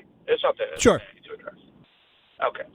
So as we approach Thanksgiving, and everybody is obviously in a thankful, appreciative spirit, I'd like to know, why is it on Thanksgiving, do we eat food that we don't normally like to eat? Do we travel further or farther than we like to travel? That we see people that we don't normally like to see or want to see? Why is there so much faking on Thanksgiving? Because we could be all thankful and grateful. If you like turkey so much, how come you didn't eat it in July? If you like the family you're about to see on Thursday, why didn't you go see them in March? If you like to drive an hour plus through traffic, why did you do it last week? Can we not fake it? Can we just eat whatever the hell we want, whenever we want? And by the way, I don't like the time we eat. We're creating a 3 o'clock meal? That screws me up. I'm a grilled chicken and salad guy. I want breakfast at 7, I want lunch at 12, and I want dinner at 6. 3 o'clock messes you up. We eat our Thanksgiving. All right. Our Thanksgiving meal is eaten at about 5. We generally go after the first football game, usually sometime in the second quarter of the second football game, the NFL game. And we do it very, very small. Me, my wife, her parents, my kids, my older son's wife. That's it. That's all we do. We play golf games in the backyard. That's it. How often do you see them? How often do you normally see them? We live right around the corner. We see them all the time. All right, so then you don't have to get. So you can wear sweatpants if you want. If I wanted to, yes, and I often do. Right, and I mean, think about. I was talking to Victoria. Think about all the pressure she has on her. First time hosting, everybody coming on. She doesn't need everybody judging her, and that's what's about to happen. That's right. And so I actually feel badly. It's like it's enough. Just it's too much. So much pressure. So the turkey better be done perfectly, otherwise they will be telling stories behind her back forever. That's right. That's right. Nobody wants that. It's just I'm not thankful for any of this, is what it comes down to. Evan Cohen, you're the best, man. Happy Thanksgiving. If I don't talk to you before, happy Hanukkah, happy holidays, everything. Appreciate your time. Lishana Tova. Thank you. Didn't we do that like 2 months, a month ago? I know. You know what? A decent Pesach, Lishana Tova, happy Hanukkah, whatever you want to say. Wow. See, I know what that means. We don't have to dump it because it was in Yiddish, but I know what that means because my grandmother used to say that to me all the time. Exactly right. You got it right. Thanks, man. Thank you. Evan cursed in Yiddish. He didn't curse, really. Nah. It sort of did. But it's a Yiddish, and who knows? Right. The FCC is not paying attention to that. Good luck repeating it because it just was all like, ooh. By the way, Evan knows your name. He does. It's not Veronica. It's my takeaway. By the way, Bridget says she's sorry. And Ryan Wilson totally made it. He said this was more pre-show when I called him. He said my name like 3 times, and it was all Victoria. I don't know. All right, when we come back, a preview of tomorrow. I have a topic that I'm going to run by Victoria to see if this is a viable conversation tomorrow. Tomorrow is, of course, our Thanksgiving Eve celebration, and Victoria's not going to be here for it. I know. She's preparing for Thanksgiving real. We'll do all of that next. Asheville to Wilmington, Boone to Durham, The Adam Gold Show on the North Carolina Sports Network. Open enrollment for health insurance is here, but don't worry. North Carolina Farm Bureau Insurance has you covered for all your health insurance needs, including Medicare. And with offices in every county, a trusted, experienced agent is just around the corner, ready to help find a plan that's right for you. Visit ncfbins.com or stop by your local office today. North Carolina Farm Bureau Insurance. Helping you is what we do best. Hey, it's Adam Gold from my friends at FanDuel, America's #1 sports book. And this Thanksgiving, FanDuel is introducing a brand new way to build a parlay together. It is called Pass the Leg. Gosh, I love Thanksgiving jokes. Here's how it works. Start a group build, add your pick, pass it to your friends. They can add theirs, but make sure you pass it to somebody who knows what they're doing. Like, don't pass it to me. FanDuel.com/AGS, and everybody gets a 50% profit boost to use on the build. FanDuel.com/AGS. Pass the Leg, official sports betting partner of the NFL. FanDuel, play your game. 21 and over and present in North Carolina. Opt-in required. Bonuses issued as non-withdrawable profit boost tokens. Restrictions apply, including any token expiration and maximum wager amount. See terms at sportsbook.fanduel.com. Gambling problem? Call 877-718-5543 or visit morethanagame.nc.gov. Scams increase during the Medicare open enrollment period, so stay alert. Never give your Medicare, Social Security, credit card, or bank account numbers to anyone who contacts you unexpectedly and claims to be from Medicare. Your caller ID may show Medicare's name or phone, but caller ID can be spoofed. Just hang up. Visit ncshiip.com or call toll-free at 855-408-1212. SHIP provides free, unbiased help in all 100 counties. If you pay your city or town for electricity, you live in a public power community. Public power communities provide electricity to families and businesses from a locally owned and operated system. Public power systems are not-for-profit and provide electricity at affordable rates with unbeaten reliability. Your local public power provider invests in your community, providing local jobs and supporting your local economy. Electricities of North Carolina is the energy behind public power. Learn more at electricities.com. Your background may not include agriculture, but 2 years at the Agricultural Institute will prepare you for a career in it. Whether you are a military veteran with an arsenal of skills, kickstarting your second career, or about to graduate high school, the Agricultural Institute at NC State University is the right place for you. Nurture your passion and find your career. Learn more about our program online by searching NC State Ag Institute. 2 years, 1 degree, endless possibilities. Sometimes the simplest steps make the biggest difference.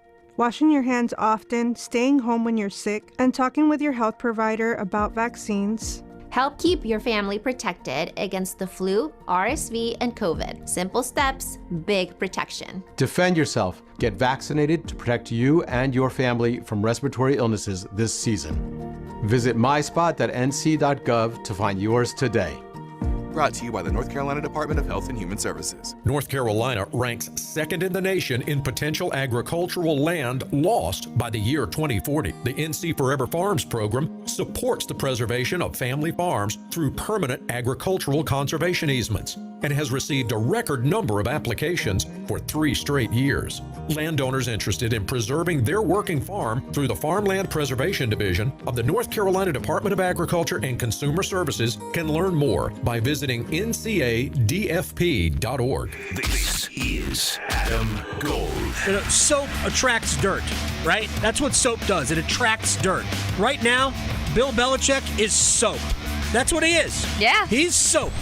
Yeah. He's attracting all this dirt. Or he's like an overripe banana and it's attracting all these gnats. The Adam Gold Show.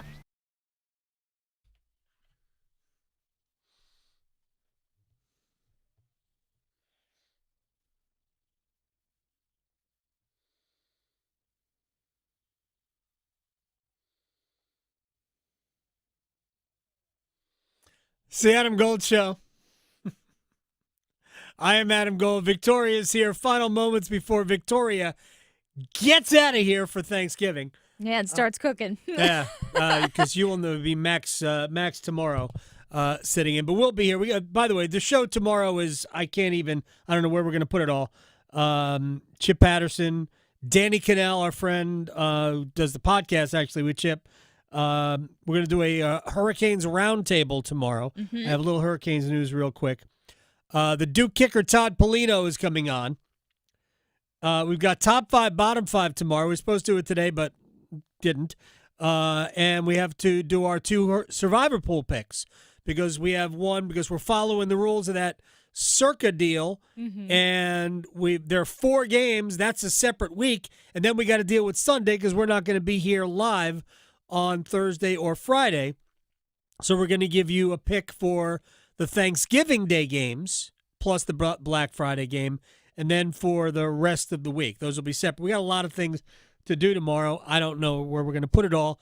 So before I ask Victoria about a topic for tomorrow, a couple of quick Hurricanes things. They practiced today. Did not practice yesterday. You may recall Jordan Stahl did not play Sunday because he was under the weather. Flu. He did not practice again today. Rod Brindamore said after practice, still sick. So, and obviously when one person gets the flu, you expect other people to get it, whether or not it knocks them out of the lineup or not, depending. Look, Jordan's old, man. You know, his immune system's probably, I'm kidding, but. Right. Someone mentioned on Twitter, too, that might have been the Wolfpack's. Like a little birdie told them that the Pack Maybe. might be having a. They're off to a much better start today. Oh, They're beating Boise State 17-10. Look at that. Yeah, Darian Williams has been dynamite. Rebound game. Things have been pretty good for the Wolfpack. Now it's 20-10 at the Maui Invitational. But so Jordan Stahl did not practice again today. Keandre Miller didn't practice. That's not an illness thing. Rod Brindamore said he was banged up in the game at Buffalo. He does say that he hopes that both will play tomorrow against the Rangers. Pyotr Kochetkov, they didn't disclose much other than he's still dealing with the lower body issue that kept him out for much of the preseason and kept him out until the Rangers game at the beginning of this month. And he's not going to play tomorrow. So I'm going to guess, even though Freddie played Sunday, I'm going to guess that it'll be Anderson on Wednesday. And then we might see Bussy against Winnipeg on Friday. Because if Pyotr hasn't practiced yet, my guess is it's going to be a minute before we see Pyotr. So those items plus Jacob Slavin and Jesperi Kotkaniemi, still no timetable for them to return, but both did skate before practice today. So we're not that far away if Slavin and Kotkaniemi both skated. My guess, it has been such a long time since Slavin has played. Like the last game Slavin played was October 11th. That's been a minute. We are running out of November. Uh-huh. I have been kind of in my own brain targeting Christmas for a Slavin return. I don't know if it'll be quite that long, but I don't think I'm going to be too far off. Kotkaniemi, who hasn't been that long since he's been out, I would anticipate that whenever his ankle is good enough for him to play, I would anticipate he comes back into the lineup. I think Slavin might take a little while because it's been so long. And remember, he had no preseason. He did not play in any of the preseason games. Played the first game against the Devils. Didn't finish the second game against the Flyers, although he played well into the third period, but didn't play the end of it and didn't play the overtime. So my guess is that it's going to be a little bit longer for Slavin to get back. So that's where we are, Canes and the Rangers tomorrow at Lenovo Center. All right. Here's my question to you, Victoria. Yes. If we did, I mean, it's kind of like meatball sports radio. Mm-hmm. But if we did a segment, a Mount Rushmore of organizational mistakes of the David Tepper era. Oh, boy. Right? Yeah. What do you think of these four? Okay. Because I already, as soon as you said that, things were like boop, boop, Yeah, boop, exactly. boop, boop. Trading from 9 to 1 to draft Bryce Young. Definitely. Okay, that's one. The quarterback carousel when Tepper first took over, Teddy Bridgewater, Baker Mayfield, Sam Darnold, Mm-hmm. right? They signed Bridgewater. Then they traded for Baker. Yep. Then they traded for Sam, giving up second-round picks for these guys. Trading up from 9 to 1. Not trading Brian Burns when you were offered 2 firsts and a second. Right. For a non-quarterback. Mm-hmm. Yep. And then not signing him. Yeah. Not wanting to sign him and then trading him for what I think a second and a fifth the following summer. Fantastic. Those 3. And the fourth one is David Tepper. Yeah. Oh, yeah. No, he would be the middle of all of it. There should be like a little thing. Because I even thought about this, too. And Rocky Mount. That would be one of them. That whole situation with the practice field. Let's just abandon that situation. Right. What's it called? Rock Hill. Yeah. Yes. Rock Hill, not Rocky Mount. Throwing drinks on people. Let's not do that part. The whole I brought music to Charlotte thing. True, he did. He invented music. He He did. invented the outdoor concert. We're so grateful for that one. Yeah, and then I also thought kind of like the coaching carousel, like not hiring Steve Wilkes to me was, even if he didn't last forever, would have been nice to give him a shot. He certainly deserved the job that you were never going to give him. Yeah. And that was the real issue, that he was never going to give him. The other thing we could do is that we could assign parts of the turkey to different figures right now in the Panthers organization. Yes. Like if you had to say what part of the turkey is Dave Canales. Oh. Yeah. You don't have to answer it if you don't want to. What was that Yiddish thing? Yeah, go do something in the ocean was what that was about. Gosh, I literally have not heard that in 40 years. And Evan Cohen drops it on the show, and I'm just dying. That's great. Absolutely dying laughing. All right, man. That was too much. Appreciate Evan. Appreciate Mike. Like sometimes you smile so much that your face hurts. Yeah, those are the best. Yeah. Or when you laugh so much your stomach hurts. I just had to deal with that. So whatever ailed the Wolfpack yesterday, they seem to be through it. But again, we're very, very early in the game. We've only played 8 minutes. They lead 20-15 over Boise State. Carolina plays tonight. They play against St. Bonaventure in some event in Fort Myers, Florida. Don't know what it is. Didn't even know they were playing in one of these events, but I think these are just scheduled games under the umbrella of an event. So St. Bonaventure tonight, and then Michigan State on Thursday. Was it Thanksgiving? I think it was Thanksgiving. Same event. All right, tonight and then Thursday. Duke plays Thursday as well in something called the CBS Thanksgiving Classic against Arkansas. That's John Calipari's team, and that game is in Chicago. So this is a great week for college basketball as well. And I know they have that Players Era NIL event in Vegas, and there's a ton of teams out there. Syracuse nearly beat Houston last night. They went to overtime, and I think Houston won by 3. There have been great teams out there. What there haven't been, shocking, is a lot of fans. Like, it's not a very well-attended game, or these have not been very well-attended games. It reminds me of, in many ways, bowl season, which isn't necessarily a favorable comparison. Victoria, happy Thanksgiving to you. You too, and everyone else. See everybody tomorrow. Delivering more hits than the Canes forecheck. He scores! The Adam Gold Show on the North Carolina Sports Network. Finally.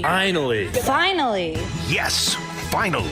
There's an app for 99.9 The Fan. Finally! Listen to your favorite hosts, your teams, and live sports action. Touchdown, Philadelphia! They're destroying the Chiefs! And every podcast episode at your fingertips, anytime, anywhere. Available for Apple iPhone and Android phones. Download the 99.9 The Fan app today. Powered by Aspire Money Management. Our state's future begins with our students. That's why the North Carolina Education Lottery has contributed over $12 billion